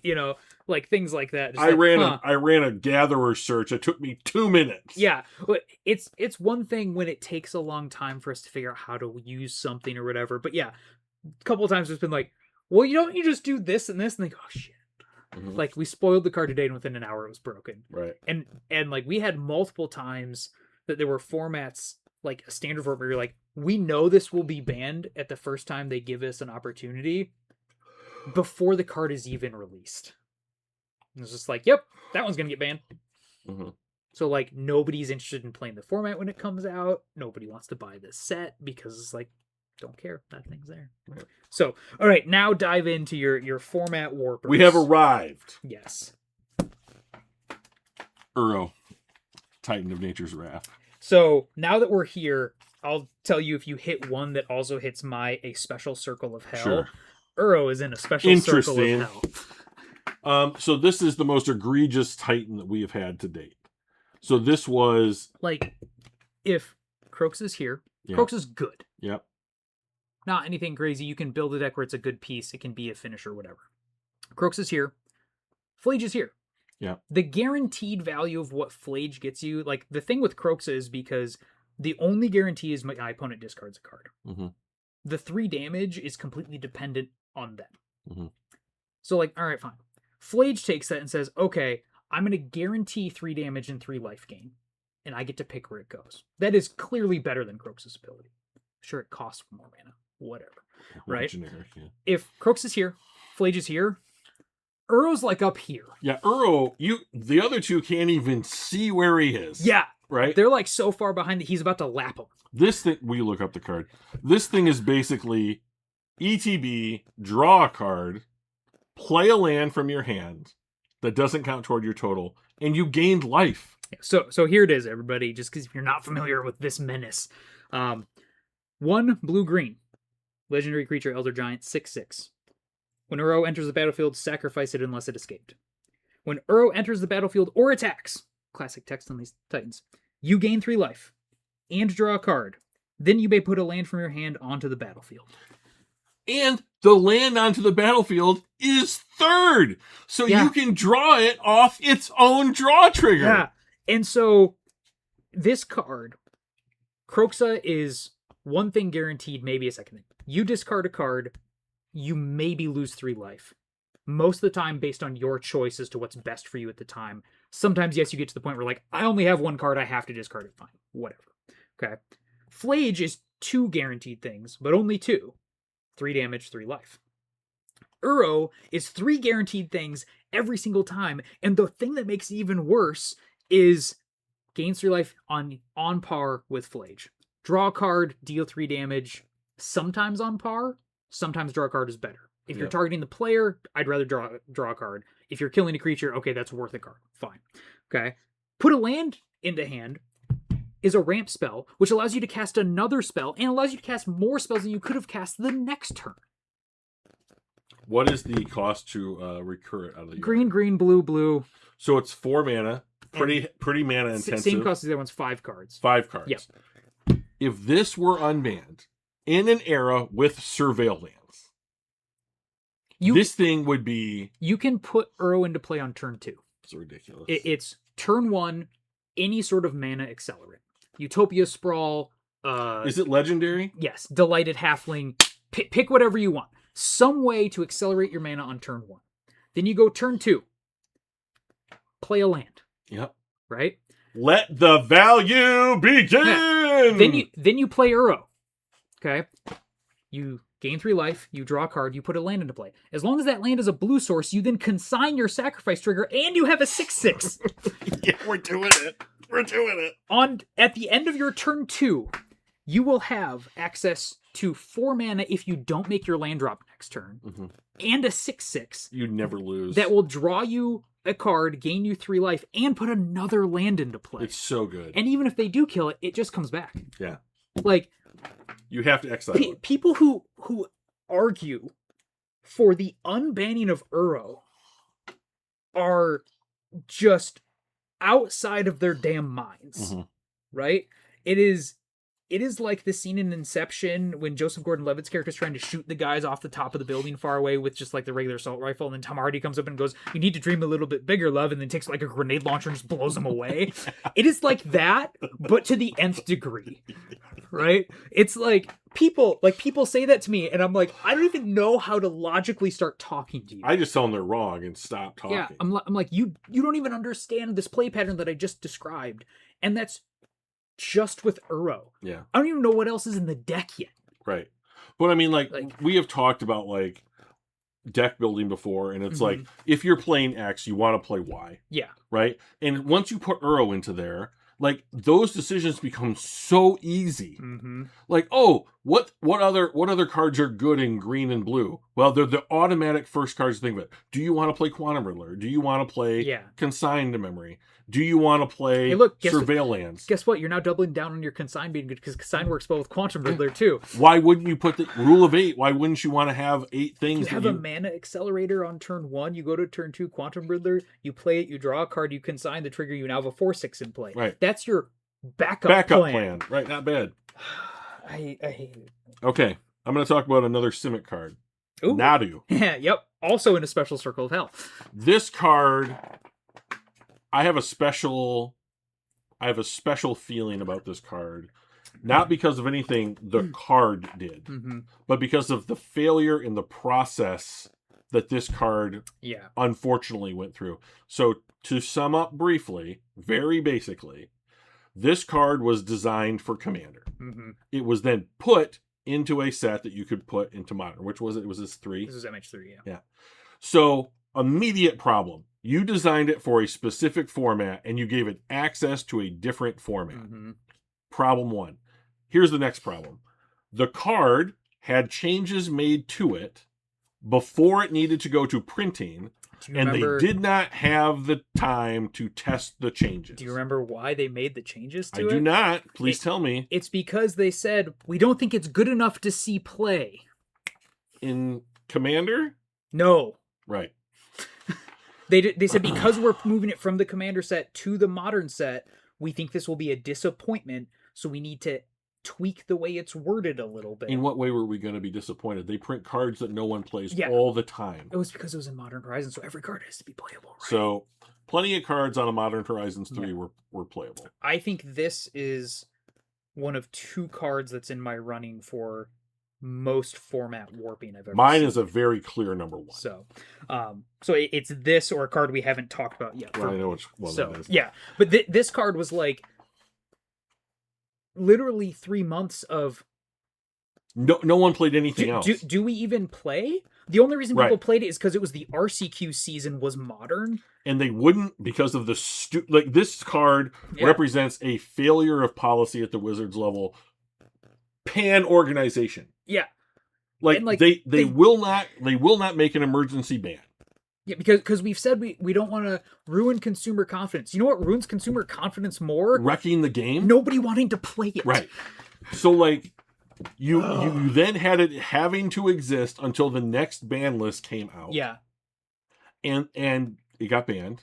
But it ruined 3 months of a format where I'm not talking about FNMs. I'm talking about you paid money, you traveled, you're trying to grind to go to a pro tour. This card was cancerous. And it was like you would have people talking about it, be like, well, I'm playing Nadu not because I want to, not because it's like affordable. They're like, I'm buying these cards knowing that they're going to get banned, and I'm not going to be able to sell out most of them. And you had no choice. The card Shiko, the like innocuous 0 mana equipment, hey, an artifact that like fully enabled this thing, went from like bulk box uncommon. It was worthless. To like $15 in an hour. Yeah. Because people were like, oh shoot, and then there was no stock this of them. This is peanut butter and chocolate. So people are spending $60 to $100 for a playset it was to play with Nadu, and then as soon as it was banned, nobody wants the card again, and nobody would touch it. Totally worthless. Unless you could find somebody else who's like, I'm trying to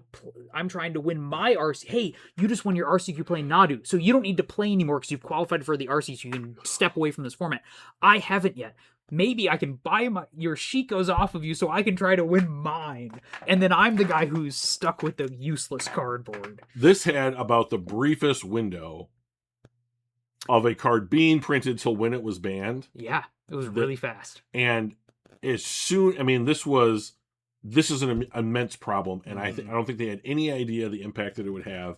And this card just represents a failure in Wizards policies across multiple things. Yeah, it's like from the level of the design of the card not realizing that it had basically a deterministic infinite combo.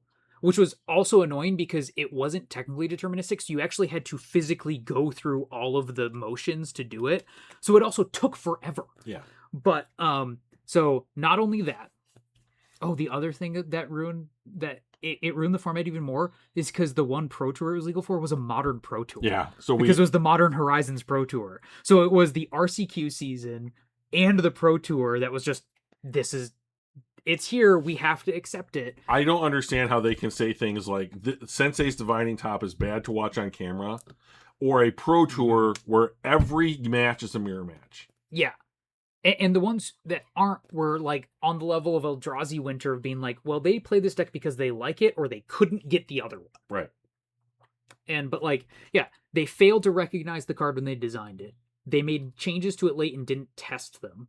They forced changes to a card simply because they thought it needed to be better to see play, rather than the thing I've said many times is design interesting cards and let us figure out their the play, place to make. Right.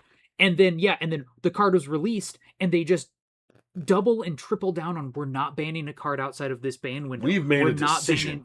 We're going to stand by it. And it's all in the effort of, we don't want to like lose consumer confidence. But you know, the thing that makes me less confident in you is all of the things I said before we got to this point. Right. Because one, now I know you're going to make a mistake again, and it's okay. I don't expect you to be perfect. I expect you to catch some things that you miss, but I don't expect you to be perfect with every card. But then I want to know that if you egregiously miss like you did with this card, that you're going to fix it as fast as possible and not sit there with your head in the sand and just be like, no. Right. I said this is our policy, and so we're not changing it, even though it is garbage. It's awful. We have talked, so I want to make a point about Luris. Okay. Yeah. I think we've touched on it. My problem with Luris was the thing died relatively easily to removal. It's a 3/2, yeah. Right. So, and I think it had lifelink. Yeah, it's a 3/2 lifelink. So, like, okay, if you got a hit or two in, you're not killing your opponent really fast enough, but you are extending the game. Yeah, right. And so then like, pressure was put on me in order to remove it, or you were going to run away with the game. Fine. We have a lot of cards like that. Yeah. Here's my problem, is that it forced deck design down to what everybody was already being pushed to do, which was, we want the game to be cheap and efficient and valuable. Yeah. And so this was like, just play those cards. Don't do anything else. Yeah. And then once you found the best core of the things that it enabled, then you sprinkled in the best spells in order to either maintain, promote, or speed up what it was already trying to do. It's kind of in that way, it's just a higher degree of the same problem with Gigantha. Yes. It's just like, it got to the point where it was too easy to build your deck that way. Right. Because as you said, we want the cheap, efficient spells, which used to be like the stuff we sought after. It used to be like when a standard set came out, as a modern player, you'd look at it and be like, I'm not looking at anything above 3 mana. Mm-hmm. Now you have to do that because you have to look at what the actual cost of cards are, and all the 5 mana cards cost 2 mana. But anyway, like, it was just so easy to do that, where like, it'd be interesting with so many of the cards now that cost more, things like Solitude and Quantum Riddler and Subtlety and that sort of stuff that we have a ton of now, it'd be interesting to see if Luris was in the format, would there be like you're either a build with cheap cards deck or build with these like expensive cards that you can kind of cheat on deck, or would one of them just prove to be better and then one just falls away? Right. I think that'd be an interesting thought experiment. I'm in no way advocating that Luris should be unbanned. Right. The card and companions in general were just too good and too efficient. Even if it was just my free card was put Luris into play, recast my Bauble. Yeah. And then that started my top deck chain, because companions, the way they always worked was we used all of our cards that we drew naturally in the game.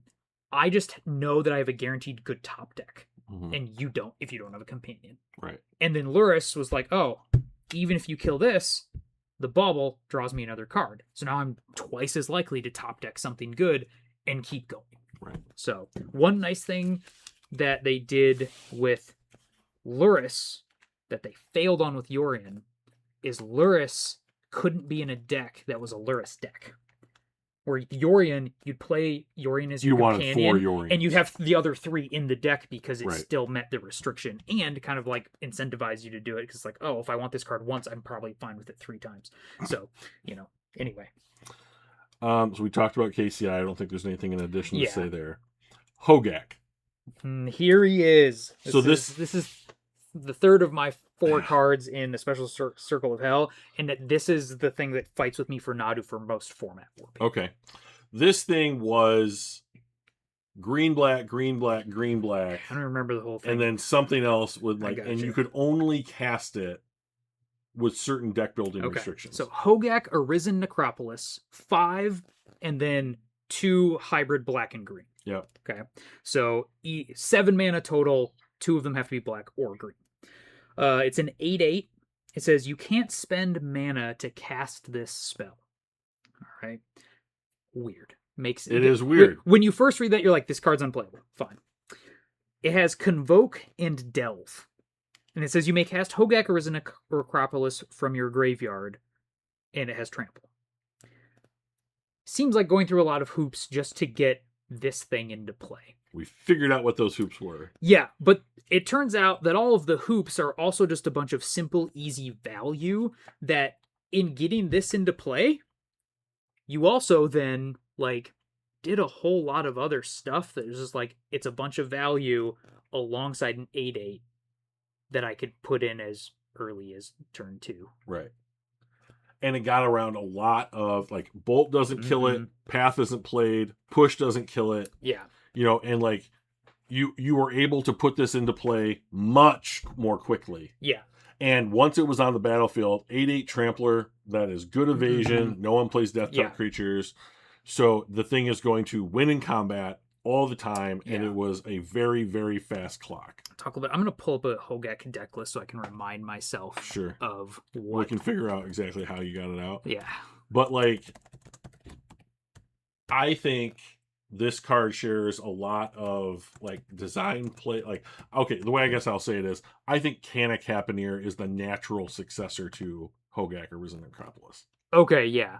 I mean, that it is similar sort of idea. It is a card that dodges a ton of removal. It gets bigger. It has evasion, and it is a once it is on the battlefield, it is a nightmare to try and get rid of it, and it wins you the game unbelievably fast. Okay, so like here's just somebody explaining. I just pulled up a Reddit thread, said, "Hate to be the idiot here, but how does Hogak work in Modern?" So this is the top answer. Just a very short version of explaining the pattern that this deck did. Turn 1, fetch land Stitcher Supplier. Turn 2, land Stitcher Supplier, Hoagie. Because you had 2 creatures, you had enough cards in the graveyard, you milled it, or had it in your hand, put it into play. Turn 3, stuff, smash for 8-ish. Turn 4, smash more, potential win. Yeah. And I think that is ignoring... The next comment says, don't forget milling a Vegevine or 2 along the way to bring it back on turn 2. So now you're also bringing in Vegevines, and now you have to deal with the Hogak, Vengevines, Bloodghasts, like all the stuff. It's interesting, just the first 3 sets of this comment thread. The first one is the very basic version. The next comment is milling Vengevine. The next one is Bloodghast can come back too. And... all of that sort of stuff. So effectively, what you were doing is you would play cheap creatures that filled your graveyard so that you could do Delve. Yep. And then you would tap the small creatures, which have almost no other value, to pay for the convoke cost, mill or delve the cards. Here's on turn 2 or turn 3. It also happened to do a bunch of stuff because, so for instance, if in some of those other cards you've milled along the way were Vengevines, the Stitcher Supplier is the first creature, the Hogak's the second creature, all Vengevines come back as well. Or if it's like land. Oh, I milled a Bloodghast, that comes back, that can tap for the Convoke. There's lots of different ways to make this work.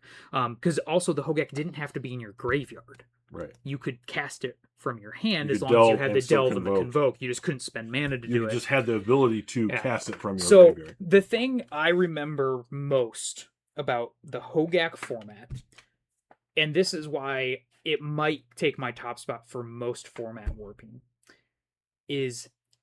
every deck, including Hogak decks, were packing 4 main deck Leyline of the Void. and the deck was still by far the best thing to do. And it would still just win through it. Sure. And it's like, literally, what else can you do? Nothing. Like, if it's like, hey, there's a graveyard deck that is extremely fast and extremely efficient, how do you fight it? I just put 4 Leyline of the Void in my deck. Mm-hmm. Oh, but it's like the most played in the deck format. Played deck in the format. I put it in my main deck, and I just mulligan for it. They can't beat it, right? Nope, they did. They would just then turn to Assassin's Trophy or something, your Leyline away, and then just go and do it all in one turn, and just here it all is back. I don't care if you replay it the next turn. Right. Just, done. We did it. This was pre-MH2. Endurance maybe could have helped, but it's not even necessarily, because you would have to do it in response to the second like citrus supplier mill. Right. And it's not intuitive. Yeah, because then as soon as they have enough cards, the active player has priority and they get to cast their creature before you get to do anything. Mm-hmm. So it's like, well, okay. So like I got the first 3 cards you milled. You still get the other half, and then you're still halfway fueled for the next one, and now I'm down my endurance. Right. It's not like Dredge, where all the Dredge creatures come back and do stuff with like a trigger at a certain time. So you can be like, oh, in response to all of your prized amalgam triggers, endurance, they're gone. Right. Did it. Or, hey, I'm just going to endurance you in your upkeep so you never get to your draw step and draw cards. But like, even when we were playing, and maybe this is a little bit of not quite accurate calculation for if I'm saying like Hogek's most format open because it's Leyline of the Void thing. Because I think the thing that happened with the Nadu format is everybody knew so immediately that the card would be banned that nobody spent the effort to try to figure out how to beat it. That's been my rallying cry forever. Yeah. Is figure out the thing that beats it. And yeah. No one, But like, Nadu came out and it was so obvious, so fast that like they're just gonna ban this card. So it's like, so why am I gonna spend the effort trying to figure out how to beat it? When for most people they're like, I'm just gonna play it because that's the simpler answer. Mm-hmm. I'll just play it, try to win my RCQ again, and just learn how to play the mirror because nobody else is gonna beat me.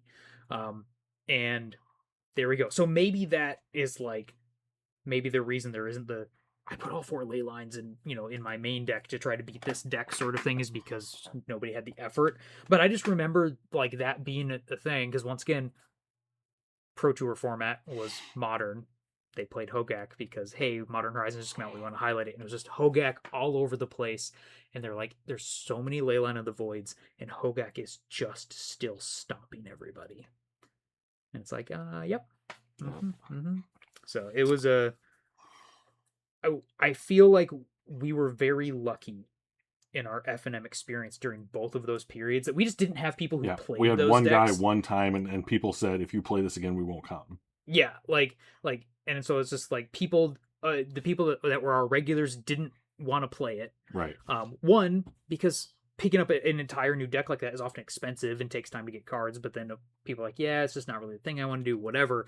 So like we got very lucky that we could go play Magic still and it didn't ruin the experience. But I guarantee you there are people at places that like I just didn't play Magic for 3 months. I drove across the state to go to this thing and everything else was this. I didn't get the memo. Yeah, or like I stopped going to F&M because it was just going to be this and I didn't want to play against it. Right.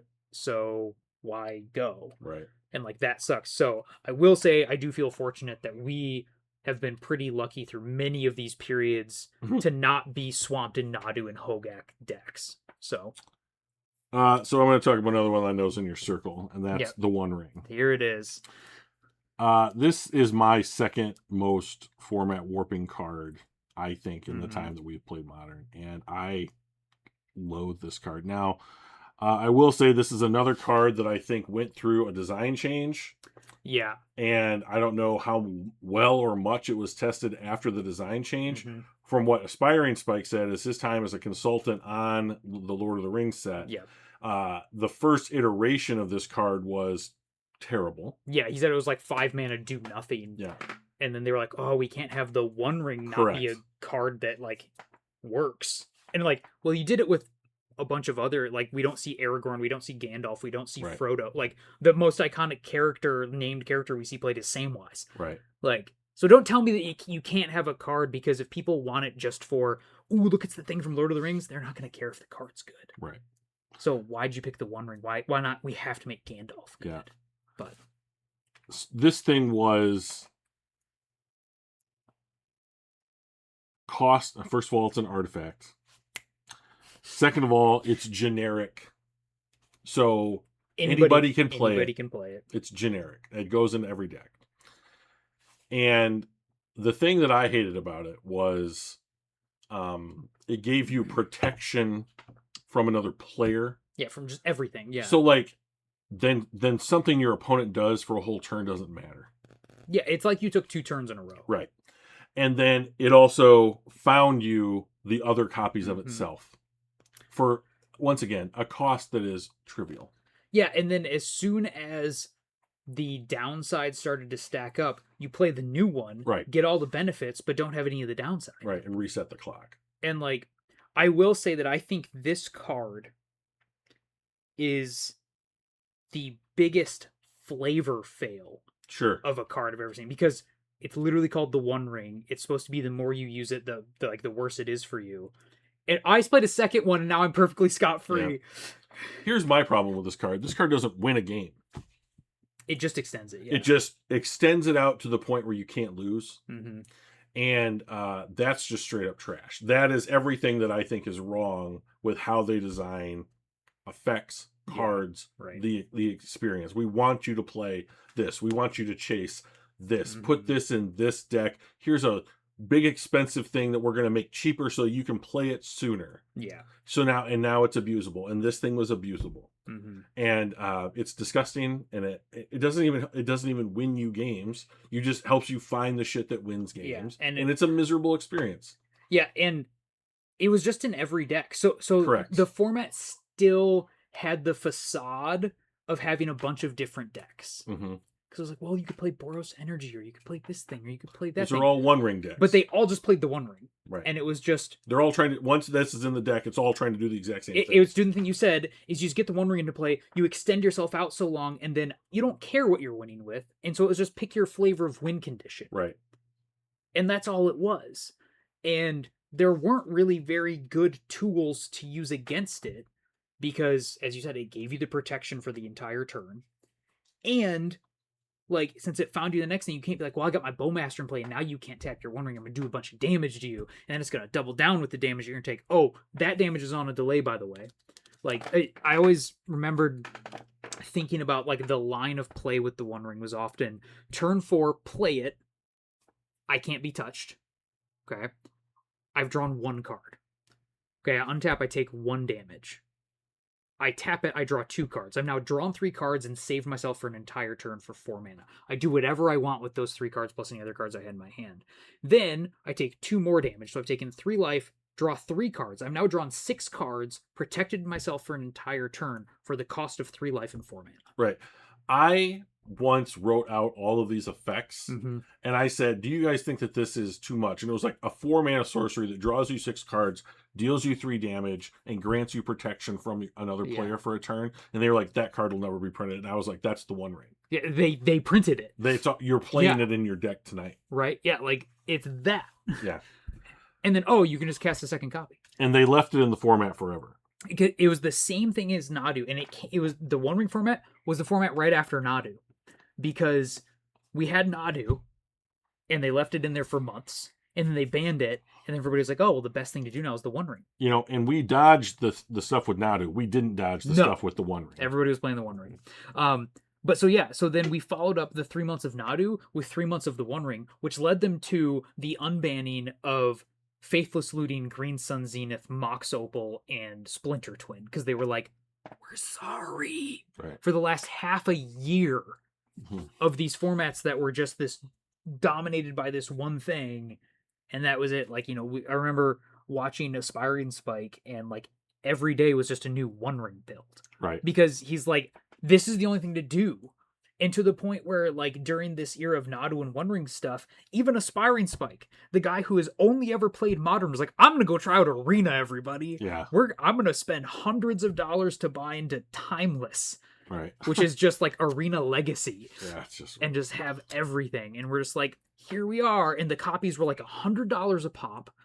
And so people are spending $400 to put this card in their deck. Had the chase one of one. Yeah, that Post Malone ended up buying for like millions of dollars or whatever, and things like that. But it was just like, and what I'm starting to notice, it's a similar pattern with Kozilek's Command right now. Like if you look at like MTG Goldfish, it's like every third or fourth deck is a Kozilek's Command deck, and it's just like, oh, this is just like 30-35% of the format is just different Kozilek's Command decks, but they all have Eldrazi Temple and Kozilek's Command in them. And it's just, are you casting bigger cards? Are you comboing with Brood Scale? Are you kind of going right down the middle with some other stuff?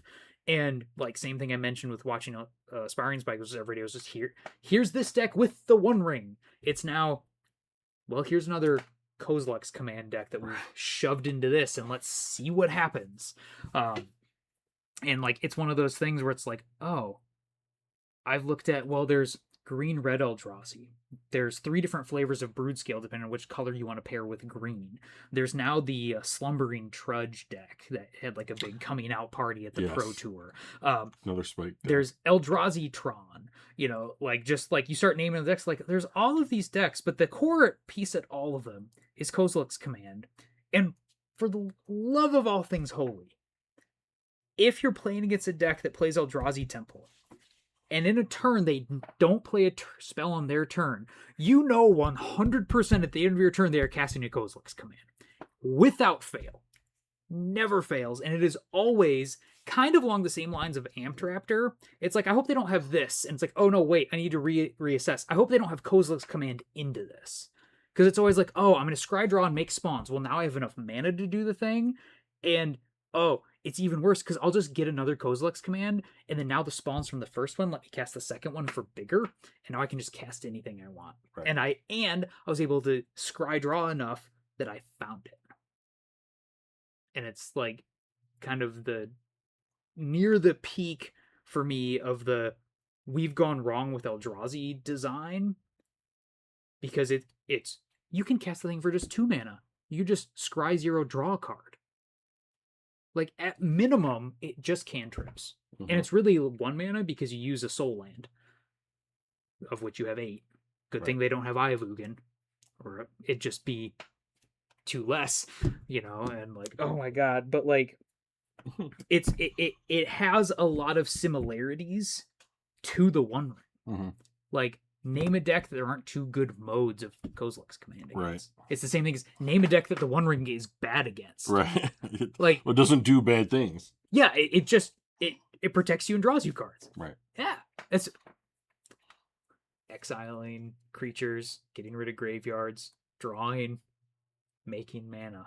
Yeah. Like, there's a lot of parallels there. Of yeah. And why have we made colorless stuff so good? Because just everybody plays it.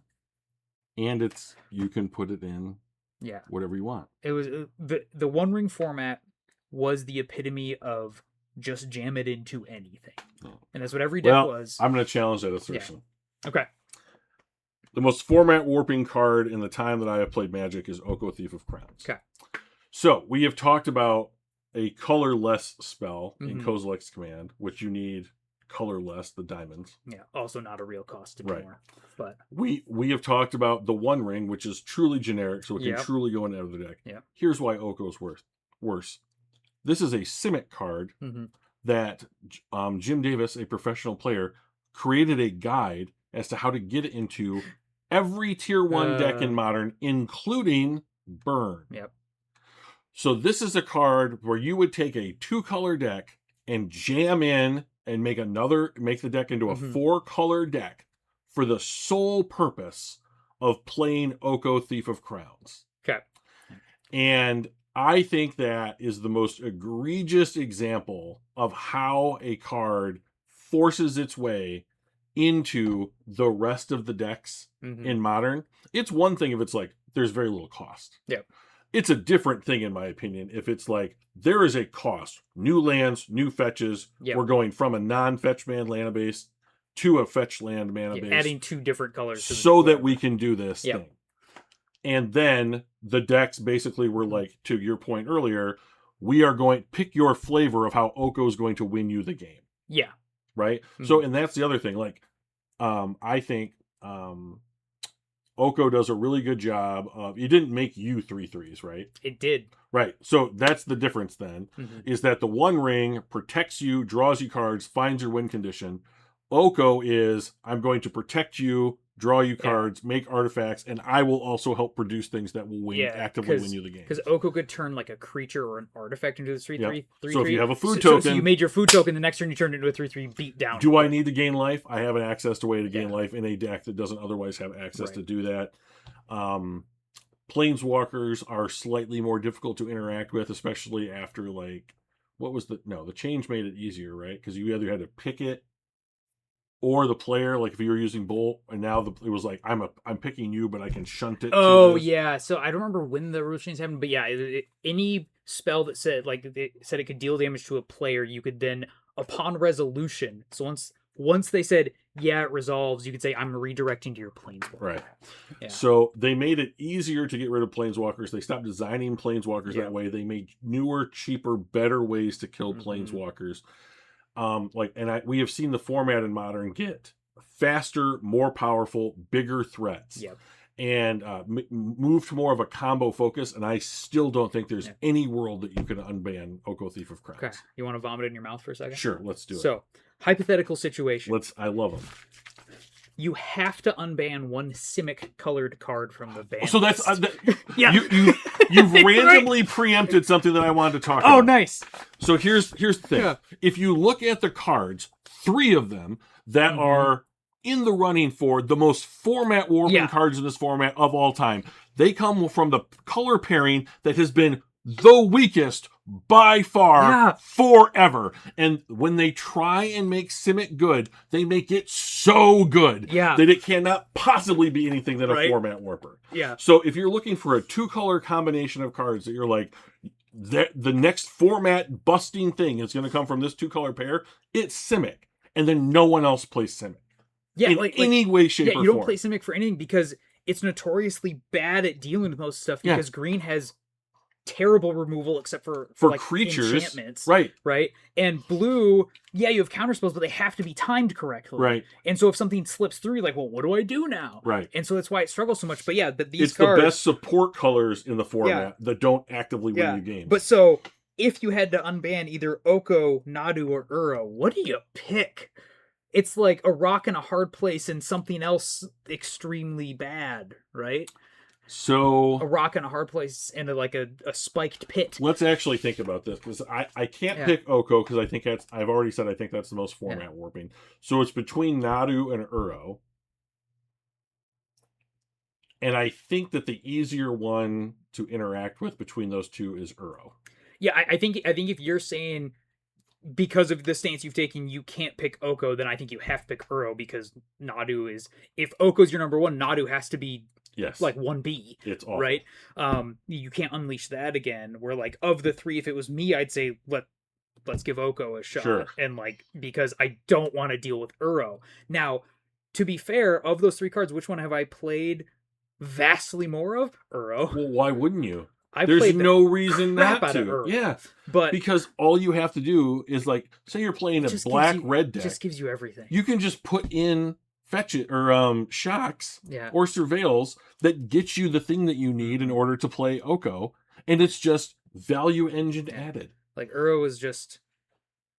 I played it mostly in Standard, actually, when I was playing. Because, like, this will tell you the level of Uro and how good it is. It's abandoned, I was playing the Wilderness Reclamation deck in Standard. So the deck that untaps on your end step, and so you want to cast all of these instants to abuse the multiplication of mana, that deck played Uro. Right. Sorcery speed. No earthly reason why it should. Yeah. Goes except firmly against the theme of the deck. It's a great ramp spell. It gains me life, so it's going to let me buy to the time. And then, it's just the win condition, so, like, I can escape my Uro, gain 3 life, put more lands into play, draw more cards. Hey, that's great. And then I just get to do something stupid over the top. So you spend all of your efforts trying to beat Uro, and then I just expansion explosion you out of the game because you used up all your cards to kill my Uro. And then I just go 14 you. Right. Yeah. You know. That is funny that, like, if you picked any other color combination, either single color or color combination, from the ban list and said, you have to unban one card that's on this list. Every other combination you can come up with a card, like, that's fine with me.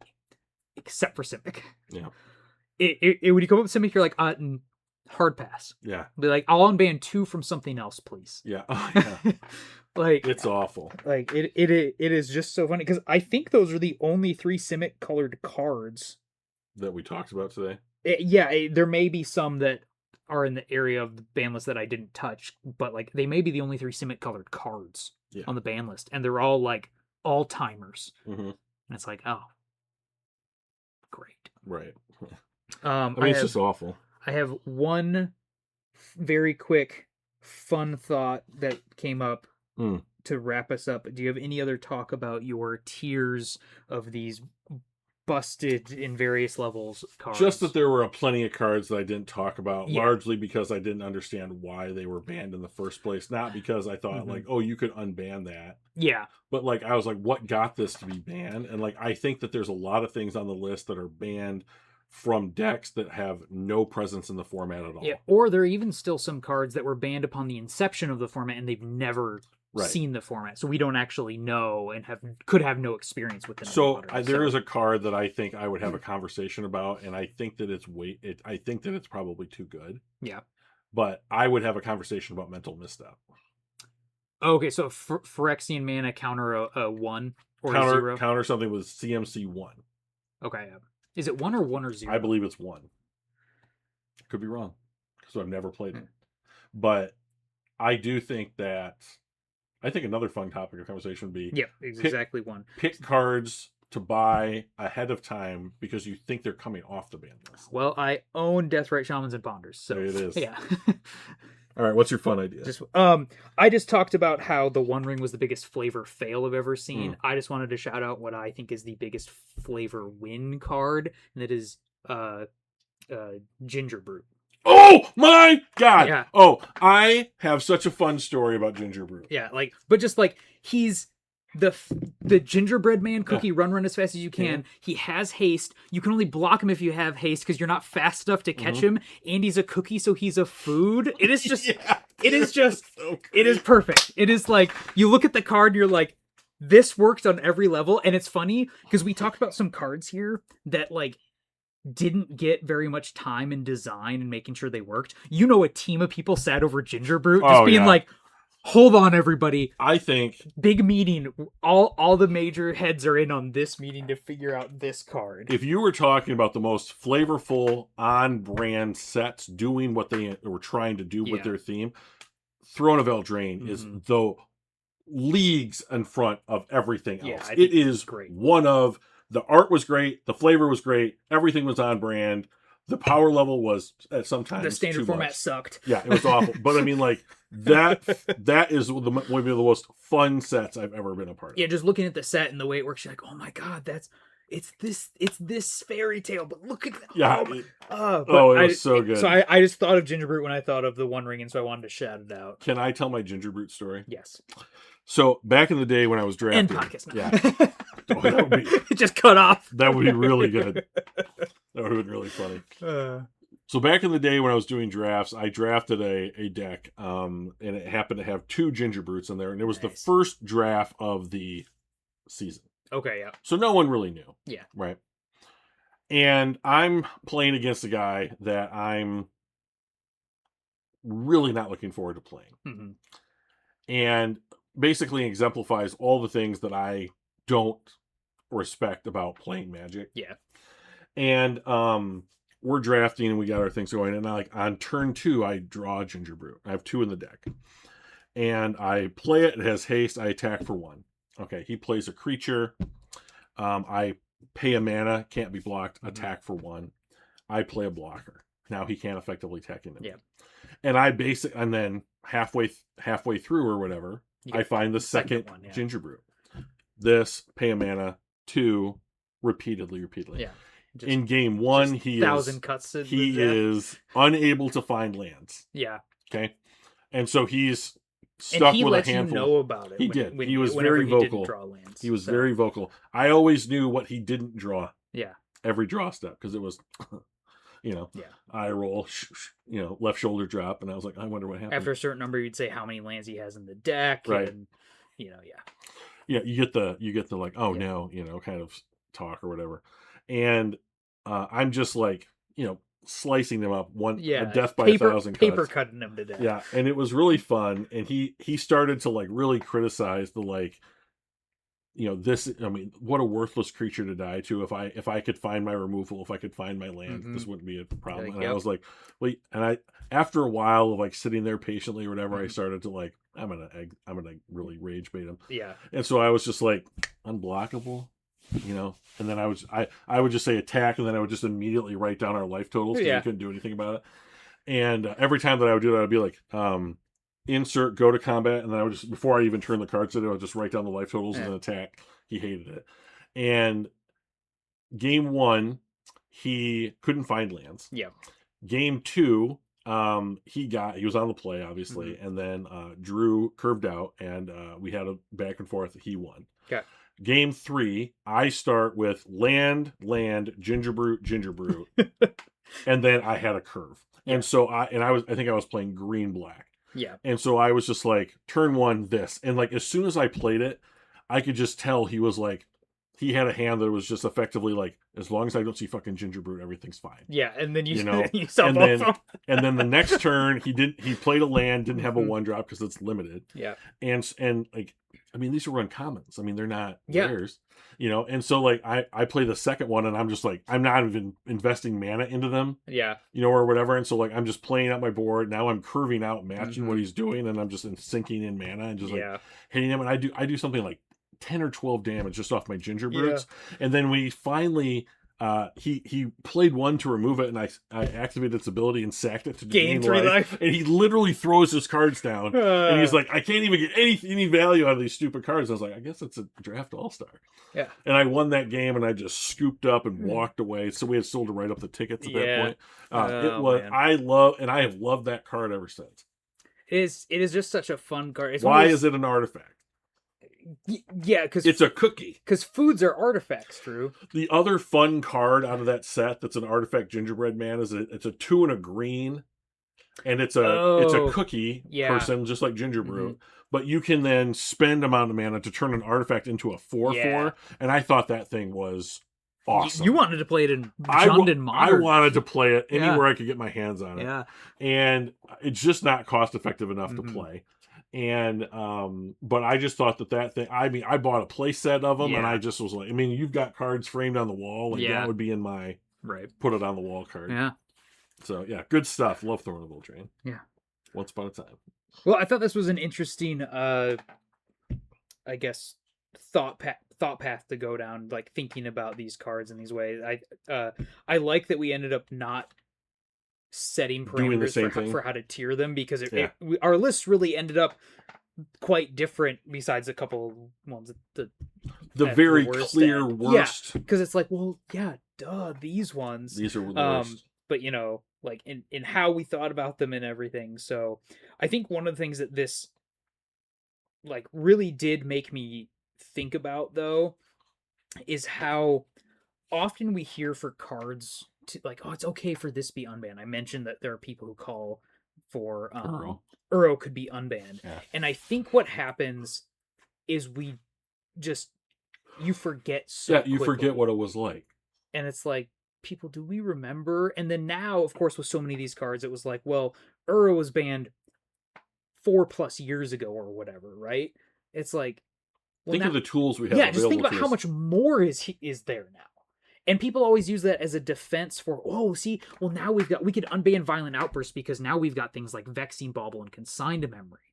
And I'm like, yeah, we also have stuff on the other side that makes it better, and you always have more things that you can use with something to make it good than you have specific answers to make it not work. Consigned Memory has to be the card carrying the most weight in Modern. It has been the most played card in Modern for years, because it is the only thing that's like, I interact with Eldrazi, I interact with artifacts, I interact with triggers. In Greek mythology, Atlas holds up the world. Yeah. Consigned to Memory is Atlas holding up the Modern format. Because if you get rid of that card and don't do anything else, things run rampant in this format. And You that need should be a thing so that should scare Wizards. And like, okay, you need to ban cards until consigned to memory isn't the most played card.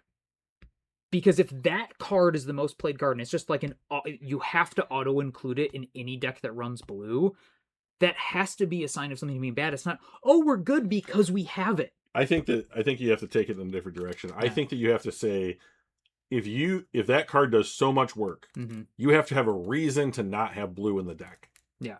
Because even if it's a 4 of in your sideboard, if you're not bringing that thing in to do work, like, what answer do you, what's the opportunity cost here of saying, like, my black red deck is not Grixis because I have X other spell that's going to make up the difference from what Consign could give me in the matchups that are bad. Like, it's to the point where when I'm sideboarding, I'm like, oh, I have one more inclusion. I don't know what to bring in. I just bring in a Consign to memory because even if it's not against like an Eldrazi deck or something like that, I'm like, it'll do something. Yeah. I will push back on the idea that, like, Wizards need, I mean, I don't know that if you were 100% serious on this, but, like, Wizards needs to ban cards until Consign isn't good. Not until it's not the most played card. Okay, sure. Yeah. So that's a bunch of cards. And I think that speaks to the problem. Yeah. Because you've got this one rickety stick holding up the entire format, and it's like all it takes is one more thing in the favor of cards Consign needs to answer, and it can't do it anymore. Right. Like, I only get to I'm play outnumbered 12 to 1. Yeah. Like how am I supposed to be able to pull this off? So in my opinion, like, Thoughtseize has always been considered like the police officer of of formats, right? Like Legacy, Modern, you turn one, let's see what you're doing, get the information, take the most. I now take away your ability to combo next turn. I bought myself time. Correct. I think formats need those kinds of police, and I put Consign and Thoughtseize in the same bin as this is what is like preventing the format from not getting out of control. Yeah, but when, like, I think it's just at a point where Consign is doing too much weight bearing. Sure. And, like, it's great as a tool to have, but when it's like a mandatory inclusion to the point where it's like, this is just the most played card, it's like, people, you need to stop and think. Like, that is a sign that something is wrong because it's not a good tool to have to make sure certain things, and, like, for instance, Thoughtseize is always good in, Jund style decks historically because it's an answer for the things you don't normally have answers for. Right. But it doesn't mean that every deck needs to play Thoughtseize because, oh, well, I don't need to Thoughtseize away blank card from X kind of deck because I can answer it this way. When Consign is the most played card, it's very clear that, like, there's no other way to do this. Right. I mean, and so we've got to, like, you've got to taper it back down. So it's like, yeah, this is in my toolbox, but not. I've always, I mean, like, there are times when, like, these guys find themselves in the wrong kind of position. Like, I would, like, if I was playing against Esper Gorios and I thought he's my opponent, I'm not going to put you're not putting a Traxa into the graveyard if you see 2 lands and Goryo's Vengeance, right? I mean, you're just enabling their strategy. And, like, so many things, like, the reason I don't think Thoughtseize has the same kind of lifting duty that Consign has is that so many things want to be in the graveyard.